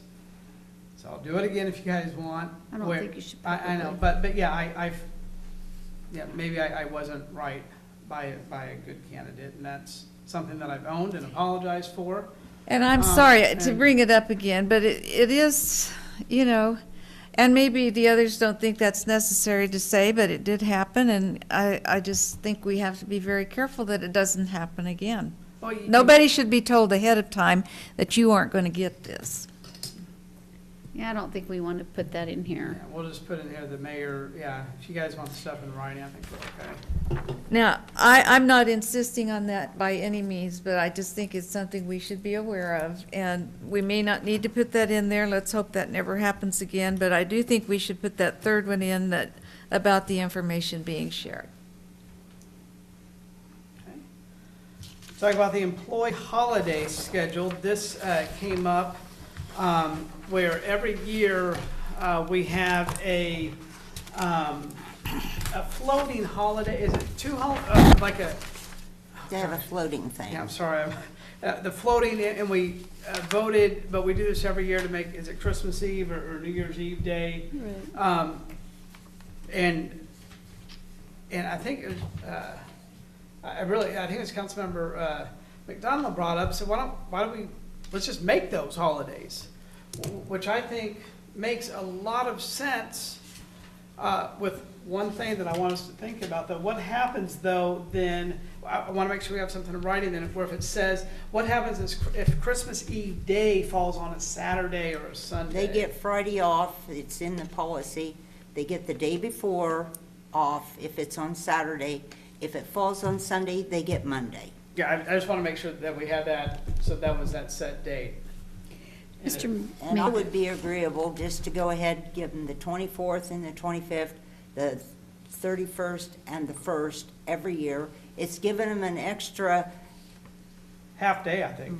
holiday or whatever it is, it's a holiday. But like Mr. McDonald said, we don't have to vote on it every year. Something they Mr. can Mayor. plan on. We should put it in the And- handbook. the Yes. reason, the reason, and I'm still gonna hold to, our thinking when we put this in, and the reason I'm still saying it, is you might have people, for instance, I'm gonna use my son who got married on January 1st of 11/11/11, and you might have an employee that says, I would actually like to take my personal holiday at a different time because I have a wedding or I have They have this. a personal day, Peggy, in the vacation time. That's right there. They have a. I they thought you were have- taking that away and making them take the 31st You instead. we talked about giving him the 24th and the 25th, Uh-huh. and then the 31st and the 1st. So then, does They that get take the away first- this personal day here? No, Okay, no, so it we're adds. adding a holiday. So I they're gonna adding a have, holiday. Okay, I apologize. they're gonna have I 12 misunderstood. Okay. vacation or Perfect. personal days, I whatever thought you wanna were call taking it. away. No, no, no, no. Okay, Okay. where's that? Good. Mr. Mayor, Yeah. I'd like to say again, from my experience with your Sorry. bureaucracies, Misunderstood. we aren't going to be missing a thing, because there's never much work done on those days anyway. That's awesome if we're giving him another day. I thought we were Okay. taking. Perfect. Yeah, that, and yeah, like, Councilmember McDonald's right. That was Every Mr. year we bring McDonald's this idea, up. not mine. Every year we say No, I yes. thought we were taking that away. No, no, No, we're not taking it. Okay. Uh-uh. Next was Robert's Rules of Order. I think Councilmember Becker and Martine were talking about this. It came up briefly at the LKM. You know, we have certain things we have to follow because of the municipality, but something I just wanted to bring up, bring to our attention, what is Well, I went to this session at the League, and it was excellent. Bob Meyer is the city attorney for the city of Newton. He's an excellent speaker, and he's an expert in this particular area. He does workshops on this and has done a lot of speaking and writing about it. And as we've gone through several times up here, wondering about procedures and the rules, Robert's Rules of Order, which is a huge, tremendous document that nobody really completely grasped. Well, he's gone through that and pulled out the things that are most important for cities in our dealings. and basically pulls the state statutes in. Right. And he's very knowledgeable about this and did a presentation on it, and I thought it was just wonderful. And I thought, since we've had several discussions about this, this would be great if we would just adopt this. And he said, you know, any city could adopt it just like it is, or if you wanted to make some tweaks in it for your particular circumstance, that would be fine too. But I thought it just would be a smart thing for us to do, and it's much easier for us to all digest this and understand it. And it should just be a good thing to smooth things out a little bit. We actually, What are we not doing in Yeah, we here? actually Sorry, followed what this is it? quite a This made me think it was what we do. Well, pretty much No. we do. What But we do? this, we've had questions. Like- well, what about this or what about that? I don't have any specific Okay, because instances. this sounds exactly how we run our meetings. I It's pretty thought. much the way that we do, but I'd just like to adopt it, and that way, rather than looking at Robert's Rules of Order, when we have a question, we could just look at this. It would be so much simpler. I think that's fine. Yeah, no. Don't see any issues with that. Should we vote on that at the next council meeting? Mm-hmm. To make it a part of Do we our need- procedure? The only thing is, this point of order, if they want to do it, then you guys know that you can't speak again unless you made the point of order. That's how we, Say it again? What do you on say? page 5, the point of order, I know points of order, so what are you saying about it? it says right here, once a point of order raised, the person gets to speak and it's not further debatable. And so, just so you guys know that, like if I say, okay, point of order, and he recognizes me, I'm just saying, this is something that could change the debate we have on things. Just a point of, I've made hundreds of, I've made several points of order in councils. And when a person makes a point of order, he or she gets immediate attention. Right. If someone is speaking about an issue, this interrupts, and then the chair has to listen to the point of order, and then the chair makes a decision about the point of order. And when that is done, the person sits back down, and we continue the debate on whatever the issue was. That's the way it's worked. Yeah, there's been a couple times where there's been, But he could say, we're done then. I'm just saying, I- I've seen it done. But He can the say, council he can can't- always he cannot say, overrule. It's finished. If we're having a discussion, and I make a point of order about a procedure or something, I stand, I explain my point of order, the mayor makes a decision about it, I sit back down, and we continue to talk about whatever the issue was. Okay, as long as you know that's not debatable. Okay, Well, number 6 says, "A majority vote of the members is necessary to overrule the decision of the chair. The chair does not vote on such appeals." So we can always vote to bring it back up again Okay. if we want. As long as we're okay with that. Yeah, 'cause there's been a couple times where I think different, couple of different members and myself will call the question, then we keep talking. We shouldn't have done that, yeah. May I say something? Please. On this B, the matter is not further debatable unless the chair calls for discussion. That refers to the point of order. It does not refer to any other issue that was raised. And so once the point of order is decided, that's it, except if the governing body disagrees with the chair, then they have to vote on that. Right, but, okay, I guess my question to you then, maybe I'm not understanding, is like, before, right, when you called for the vote, and maybe a couple of us weren't ready for you to call for the vote, and you said, basically, point of order, Mr. Mayor, I call for the vote, then that's not a point of order? No, it's not a point of order. Okay, Point of but he order is- doesn't have to call for the vote then, does he? No, he has to recognize the point of order. Whoever calls for the point of order must be immediately recognized. I Takes understand precedent that. over everything. Once it's decided, Right. and everybody agrees that it's decided, then we simply go Right. back and discuss everything, so Yeah, I that, understand that, I thought when you called for the vote, that was like a point of order. no, point Okay. of order is usually about procedure. Okay, Right. okay. Alrighty, I think this will be easier just to look at this This than is trying basically to. what we do. but just, yeah, to have, okay. This is our agenda. Let's see, now, safe zone again, so, I want to talk about, that, I know, got a little heated earlier, want to talk about with the, safe zone, I don't think there's one of us up here that said, oh, no way, we're not gonna do that. But what we found, yes, Andover did get great press. Yes, Andover has, but again, I want to remind everybody, Andover has double, more than double. Triple, no, quadruple. what we Well, have. at least, yeah, I think they have like 25 officers, and they only have 3,000 more residents, where we have 10.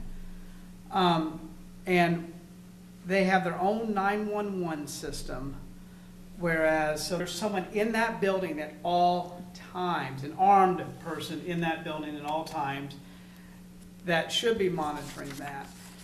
When we brought up the idea, and I applaud, I think it's a great idea when you brought it up, was, we kind of discussed that we weren't gonna bring an officer off the street so someone could sell a iPod, but that we could, do PSAs about safety when it comes to online transactions, and let people know if they would like to use City Hall during business hours, they may do so.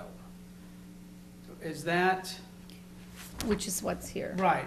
I'm just trying to see if there's anything else, if I was, missed anything, and I know you probably want to talk about it, so, yeah, so. This is a good example of why I don't want to do this little form Well, it's a thing. great example of why I do want to do it. Well, because this is really saying all the reasons why they can't do this, and if it's only, and really, it's kind of a semantics thing. Because people have no guarantee if they come out here to do a transaction in Bel Aire's parking lot or in Andover's parking lot. I'm sure they don't have officers watching that all the time. And they felt like it was a very simple thing to do. When I heard them talking about it, and I've still got the link to that if anybody wants it, it was just a simple thing to do. You tell the public, yes, you still have to be careful. No, you're not going to have an officer assist you when you're doing this, but you have a safer place than a parking lot. If somebody wanted to meet in a shopping center parking lot after hours, after they closed, would that be any safer than it would be at our police station under the lights with a camera on? I don't think so.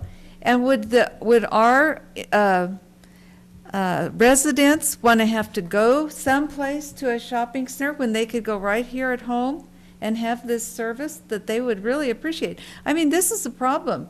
I've talked to a lot of people that would like to sell something or buy something online through one of these services, but they've heard all these terrible experiences that people have had exchanging money and goods, and things can go wrong. I just think this would be one of the better places to be able to do it, and it would be a service to our residents. Now, Andover has more police officers, yes, but I've driven by their police station many times, and we're a little bit farther back from the street, but there are two parking places where they are doing these exchanges, aren't right on the street. They're back farther in But there, there's you stuff know? all around. I went by their police station. Yes, We're- I know, So did I know I. it very Me well, too. because I worked over there, but I don't think theirs is any more well-lit than ours is right now. We've got two parking places out there in our parking lot that have just as much light on them as they do in But this is Andover. all open. So right now, we have a report from our police chief who, he doesn't say don't do it or do it. He says what some concerns are. One, lighting around the building during the nighttime hours. Lighting may be adequate for security, but we would have to ensure that after dark lighting will not disturb our residential neighbors. So if you want to increase lighting for that, we're in a residential, that's the other thing. Our police department is in a residential neighborhood for all intents and purposes. Surveillance around the exterior of the building will need to be enhanced, so we'll need to find monies for that. Staffing will not allow for an officer to be available even if requested to watch over the transaction. Nobody asked for that. Okay. Then the fourth issue, and we heard when she reported this to us, that the city attorney will need to advise on liability issues associated with the quote-unquote safe zone transaction.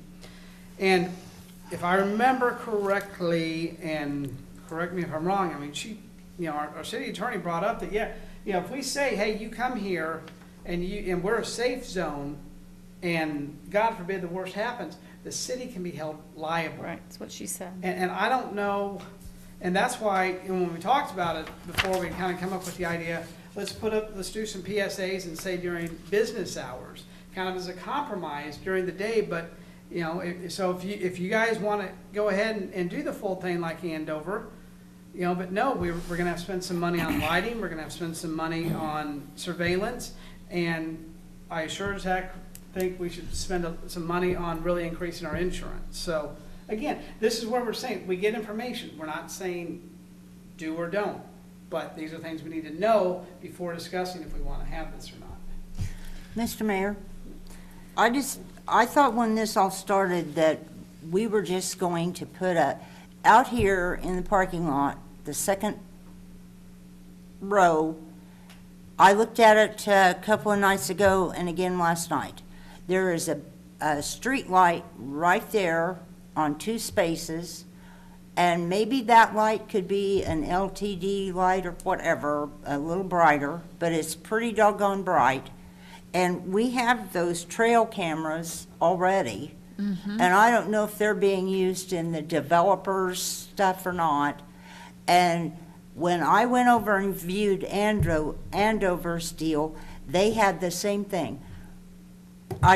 We went around that parking lot several times. There is a lady at the desk that I saw sitting inside there with the light on. She had earphones on. She never looked up or nothing, and I'm thinking, okay. She's watching And the monitor then that's watching I the clock. looked at all the signs said, this is a safe zone at your own risk.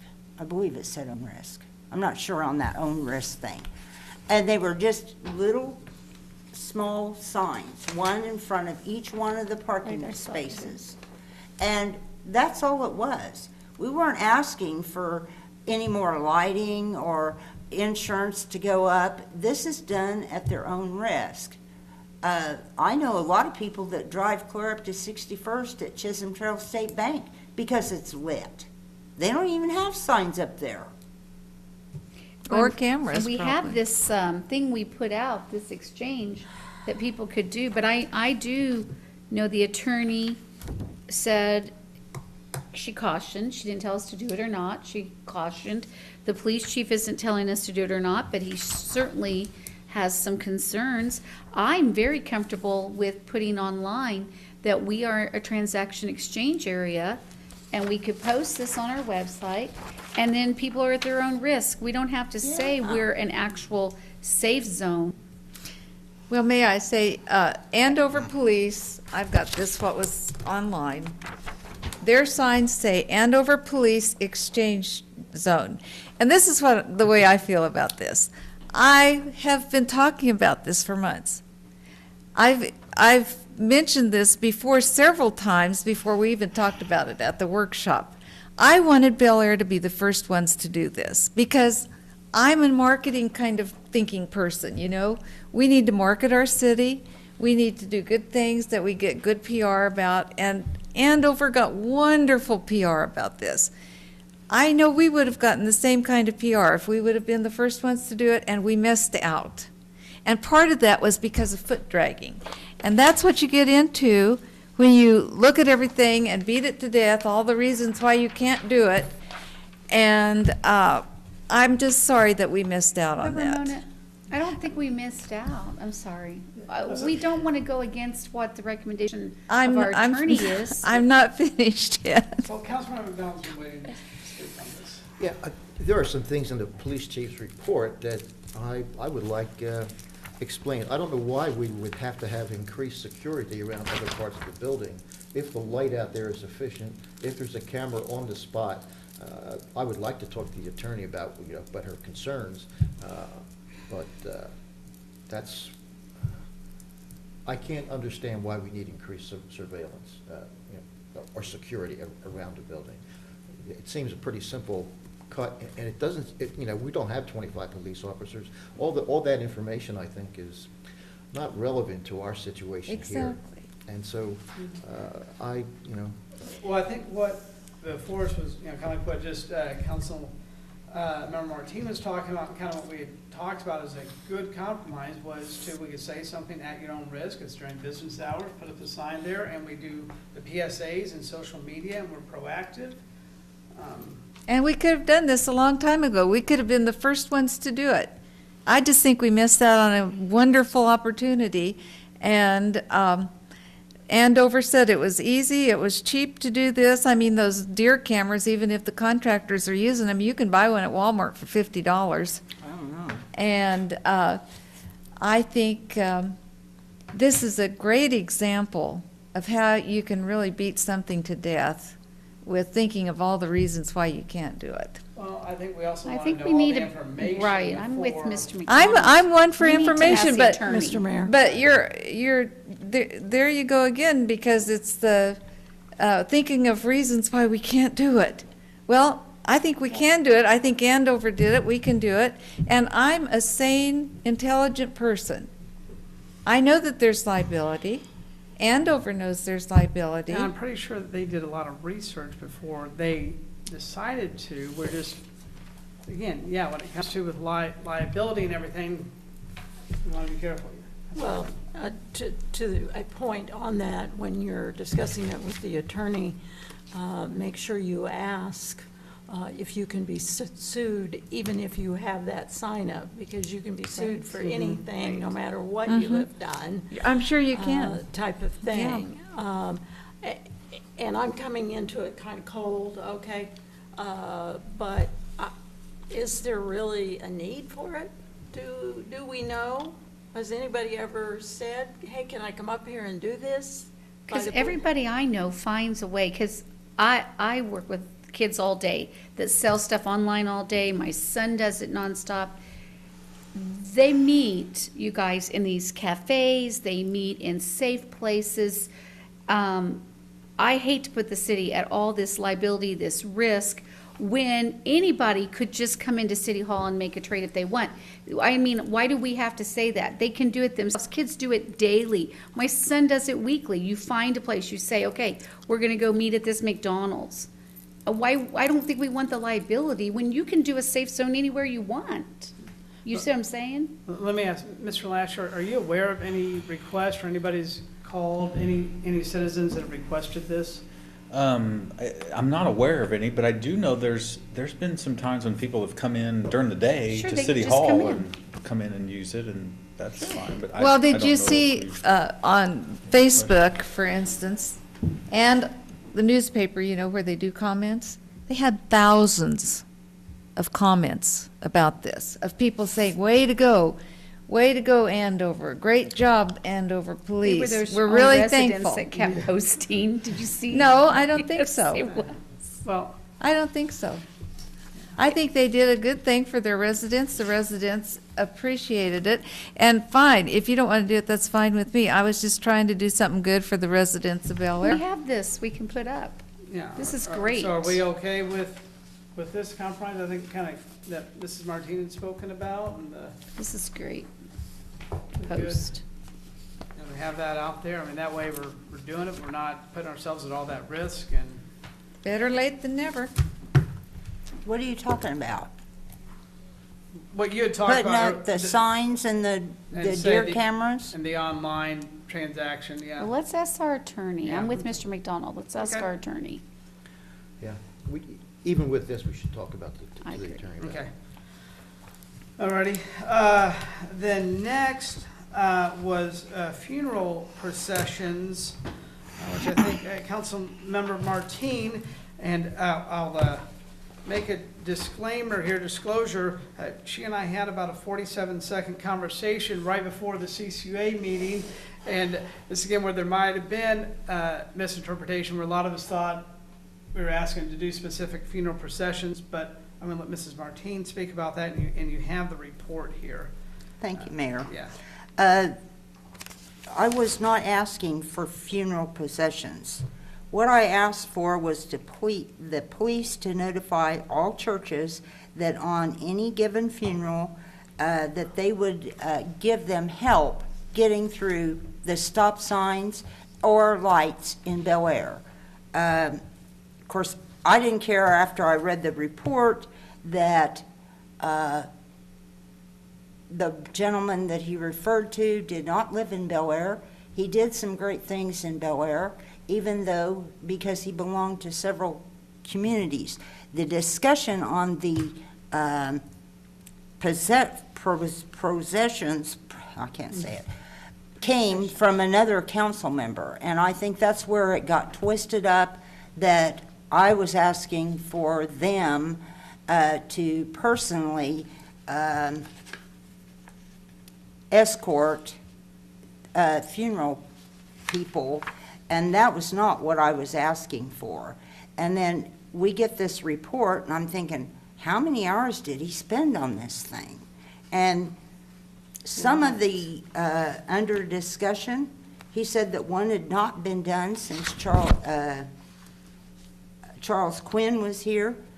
One was done for Don Mollier after when it was either Chief Daley or that Mr. Ludiker that was the acting chief. I don't remember which one it was, but Was that done by the funeral home or by the by Bel Aire Police Department.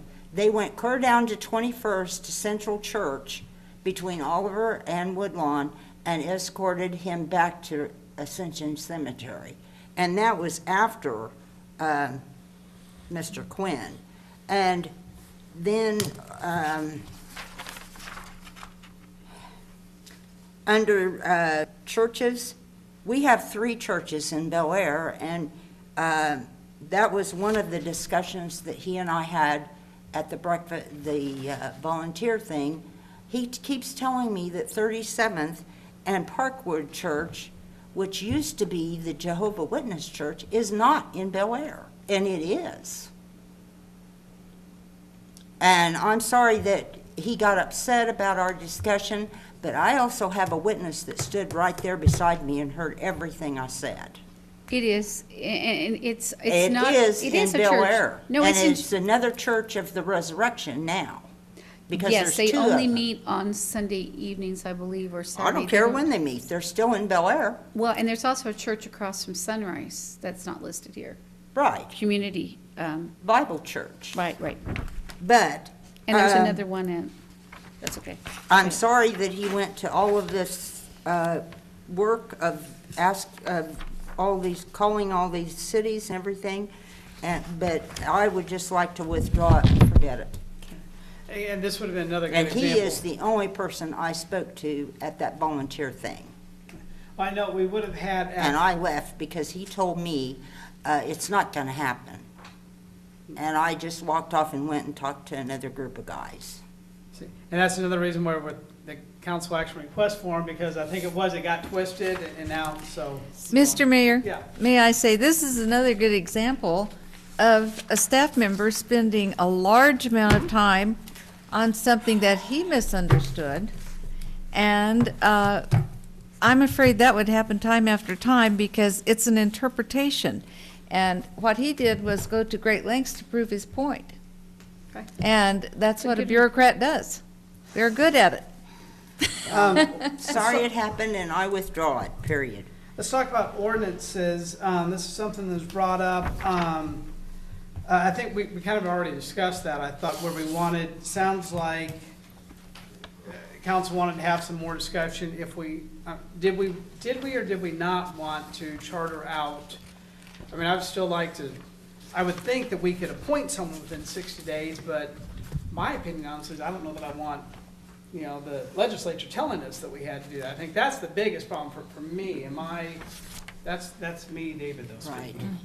And if something did happen, Mayor, that we couldn't do it for some odd reason, we wouldn't want to have an election because they're very expensive. Call a special election where 3 of us are out of town or something, okay.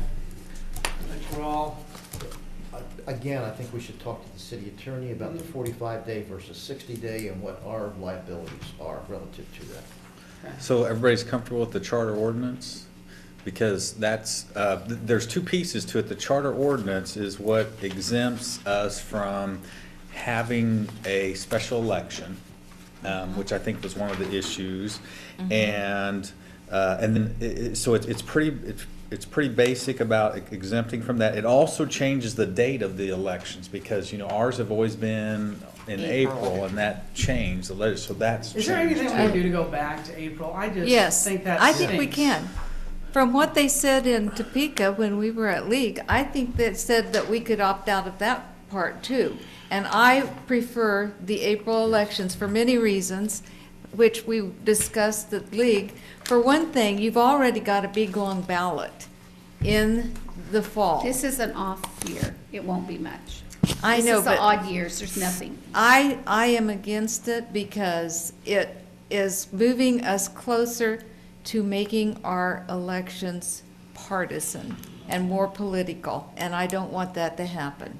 These won't be, now they would be if they were in the even numbered years, but now you guys notice, these are in November of the odd years, so there's nothing in an odd year in any place except city elections. There's no state, no national ever, unless there's a special election call. Because I do know that, because I'm like you, Ramona, I'm a government teacher, and there isn't. So this just extends the term.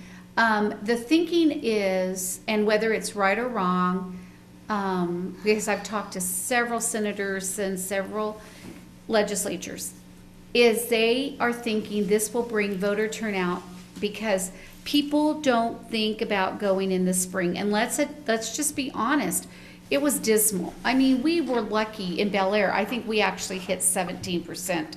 Wichita, I believe, was 11% turnout. That's a horrible turnout. We'll see, because the legislature is very open to moving it back to the spring. If they are proven wrong in 2017, there's already discussion when they have this, because people are used to going to the polls the first Tuesday after the first Monday in November in even numbered years. So they're going to make it the first Tuesday after the first Monday in odd numbered years, thinking people will think it's fall, it's time for election. If they see that there is a really bad turnout, they are not opposed to moving it back to April. They are trying to generate people voting. Does that make sense? That's their whole process, from what I've heard. And we can't speak for legislature. No, to that's change just that a here, few but, I've talked to. yeah, what I'd say, I just, opinion is, I would rather have 17% informed voters who know about Bel Aire, people running for Bel Aire and running for school board come out than 35%, where half of them are uninformed and get to the end of the ballot, or they're coming in there to vote for, the governor or the senator, and they don't have a clue. Examples again, who Guy McDonald or Ramona Becker or David Austin are, because. But Mayor, we're never on their ballot. So remember that, you guys. When they go, there's 3 things. It's gonna be mayor, council, and then if we ask for a sales tax or something. Remember that. And I have only spoken to probably a dozen, but I'm just saying, they're very open to moving it back if 2017 proves to be horrible. So I think that's good that they're listening to us. Mr. Mayor, may I say, I agree with you, and I think that if the rest of the state wants to experiment with that, fine, but I'd rather not do that here in Bel Aire. And the reason people come out to vote is when the president's on the And we ballot. won't be on that one. That's right, and that means there's no point in then having if it they're moved, proven because wrong, that, they'll move it. people are not going to come out to vote unless the president is on the Mm-hmm. ballot. And so I think we'd be very well served to leave ours as it is. So we That's don't just my get- opinion. Okay. So, we'll have the charter ordinance on the agenda to make sure we kind of, okay. But I Well, don't, there were several ordinances, I'm sorry. Oh, Mayor, okay. On this sheet. Because you got the wards here, you got the governing body positions in terms of office, and existing council positions and vacancies. Well, the Isn't wards, that under the charter which one are you ordinance of looking Yeah, at? I'm sorry.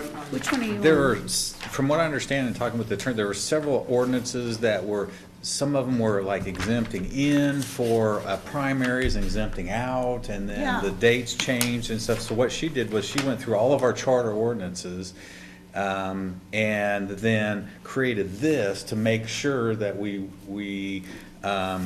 which is what's covered in here, that the council member terms, which just reinforces that the mayor's 2-year staggered council members, and then it changes the date till the 17th, or I'm sorry, the fall of of 17, or fall of 16, and then take office January 1. So it addresses then, since we won't have April elections, then the council will actually serve until November elections, and then the actual January. swearing in doesn't take till January 1. So, so that's kind of talked about how that's handled in here. As to the wards, I don't think that Bel Aire should have wards. We're Yeah. not. And It it- says we exempt ourselves. Right, there. Yeah, right. and Yeah. so there's, Because we're right on the cusp where you can. We're so- almost where Uh-huh. we need them. yeah.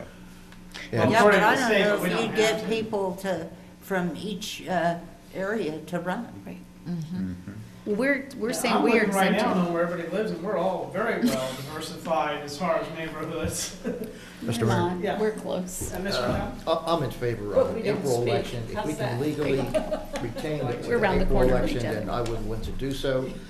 But on this piece of paper, page 2, under effective date, this is just a misspelling. The last sentence, after approved by a majority of electors voting thereon, so it should be electors, just a typo. So if we're going to use this document, it should be corrected. You get that, Mr. Lasher? Yeah, and what I'll do is I'll ask the attorney before, because we've got actually, I think, 2.5 weeks till our next council meeting. So Yeah. I'll have her look into that. If we can exempt out from the November, may be able to, the only don't thing think I we could can. think of is we may I have to. don't know that we can. It but seems I like would I heard, to I if we thought could I like heard to. that But I don't think League. we can. Yeah, and if I we don't think we can can, exempt out we of may November. have to pay for it.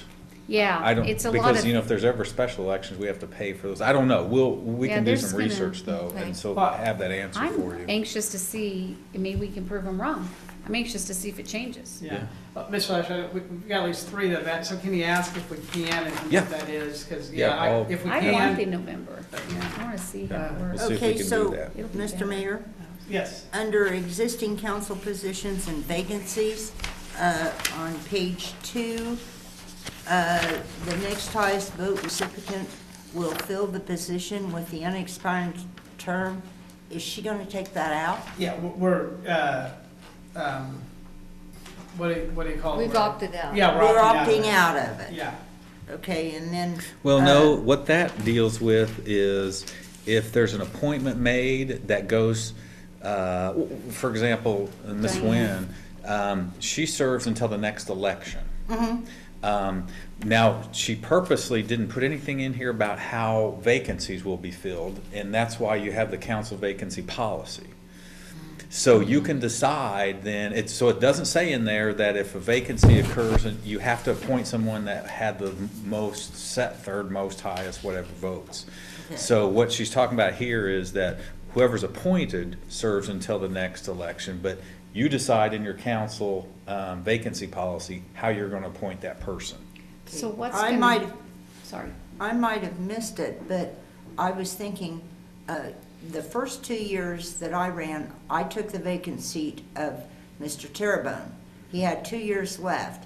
The council voted not to fill his seat because of the time that he left. There was not that much time It was left like 3 months before the next election. before Right. the election. And so, That was Dave's does slide. that need to be added in here, that council can decide if they want to leave that seat vacant? I'll have to ask her. Because Yeah. it does say, that you have to fill it within 60 days in here. Yeah, we You can't can do that choose how anymore. you fill it, but I'll ask her about that. So, Mr. But Mayor, aren't we gonna opt out of the 60-day thing also? I think I what still we're have the opting floor, out I'm of, I don't know that we can opt out of the 60 days. I think what we're opting out of, that it said that if it wasn't filled within 60 days, you had to have an election. Yeah, And we don't want to have a special election. Right. So I think we're opting out of, you still have to fill it within 60 days, but if you don't, we don't have to have an election. So that may be the answer to your question then. If there's 3 months till the next election, you could let it roll past the 60 days. But I'll ask her to make ask sure. her, please. Thank you. That was nice, like last time where we found out, we all thought we had 2-3 more weeks, and right, so guys, we Mr. got a Mayor, weekend, yeah. so just so clarification for the public, what's gonna happen in November of 2017 is even though Ken Lee had just got elected this year, Diane will be up for reelection along with us three. So there will actually be 4, yes. Ken Lee got elected with me, and I'm not up till not to 20. But she That's- has to be, that's what I'm trying to explain. She doesn't get to fill the whole term.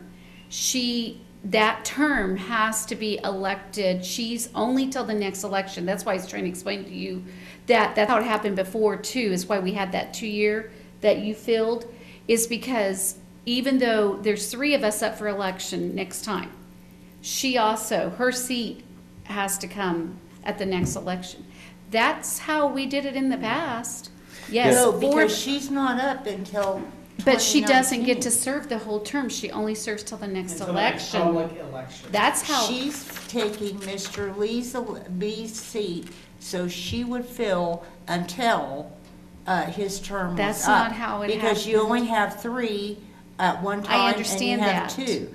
So if you 4, you can't have 4 at one time. I think that would get us off the cycle, Because she the would. next person to be elected, so Right. this is Yeah. when we're gonna run again, it'd be for a 2-year cycle. well, that's Right. not how it happened last time. That's because he, That's why we got off. Remember when we had all those people running? Yeah, because you were elected to a 2-year term. And the I rest of us took were Terrebonne's elected. seat because he had 2 years But- left. But us 3, we did elect 4 people. Us 3 got elected for 4 years, and you filled the rest that 2-year. Right. So that's gonna happen again in 2 years. I'm just telling you, the way we do it before is ours are open for 4 years, and this position she's in will be up for election for a 2-year. That's exactly, well, okay, that's how it happened. The good news is, we're all here for at least 2 years. Okay. So Well, we've that's got how time. Yeah, I think you're confused about it maybe. No. Because, we didn't run at the same time Ken Lee did.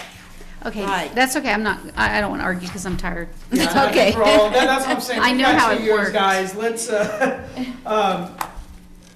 You guys have 2 years, and she and I have the rest but 4. we're all agreed about, we wanna charter out. Mr. Lasher, can you check on that for us? Yes, yeah, I'll check on that. And that's what I was reading here. Bet you a coat, Peggy, I'm right. One time I'm not right. That's fine, I'll buy you a I do no coat. betting in a public meeting. We all heard that. codification, under that, we all have, we have here a stack, you know, for the entire year, and actually, like a year and a half, it seems like, and I want to thank our city attorney and some other folks that have really worked on all of these codes. You know, we have gone over every single one of these at one point or another over the past year, getting us all up to speed, some that had not been updated in more than a decade. So again, like I said, these are all codes we've passed, but what we'll need to do at the beginning of the year, correct me if I'm wrong, Mr. Lasher, is then we have to vote to codify, which then puts them all in place. Yeah. Even though we've already passed them all individually. Right. Now, there's some here that the codes that are included in your packet have not been adopted yet. So those are things that you're going to have to address. We've updated some over the year, and then some of these we haven't. And a prime example of what we're trying to do on the building code section is you can see that we're adopting the 2012 International Residential Code.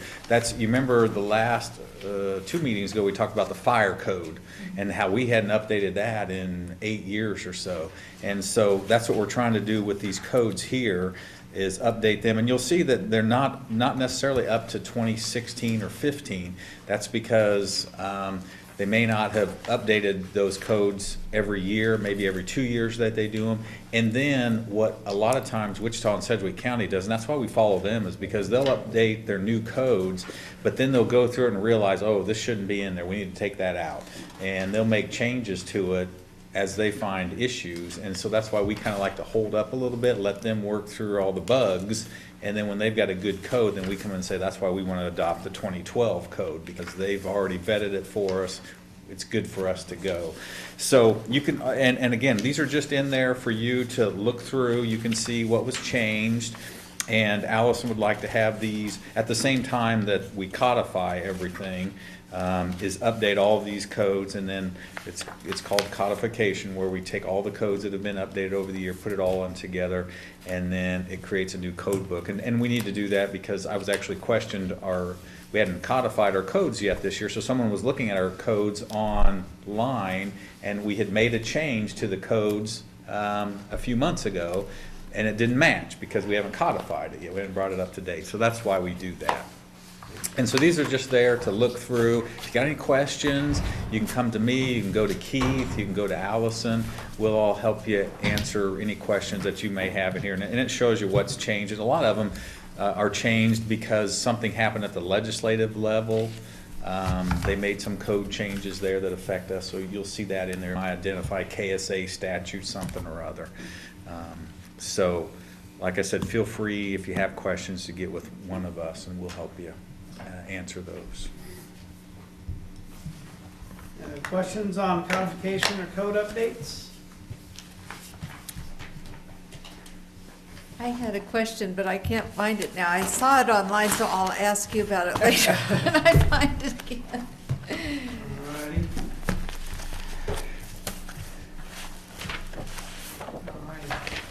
Well, guys, I wish everybody a happy holiday and a blessed new year. We're going to do some amazing, great things.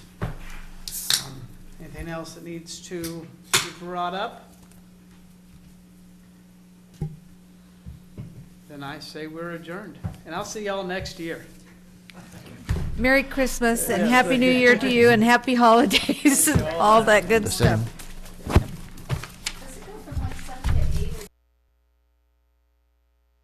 Of course, their income won't come into play, other than we typically like to show an income of 3 times the rent is kind of our math.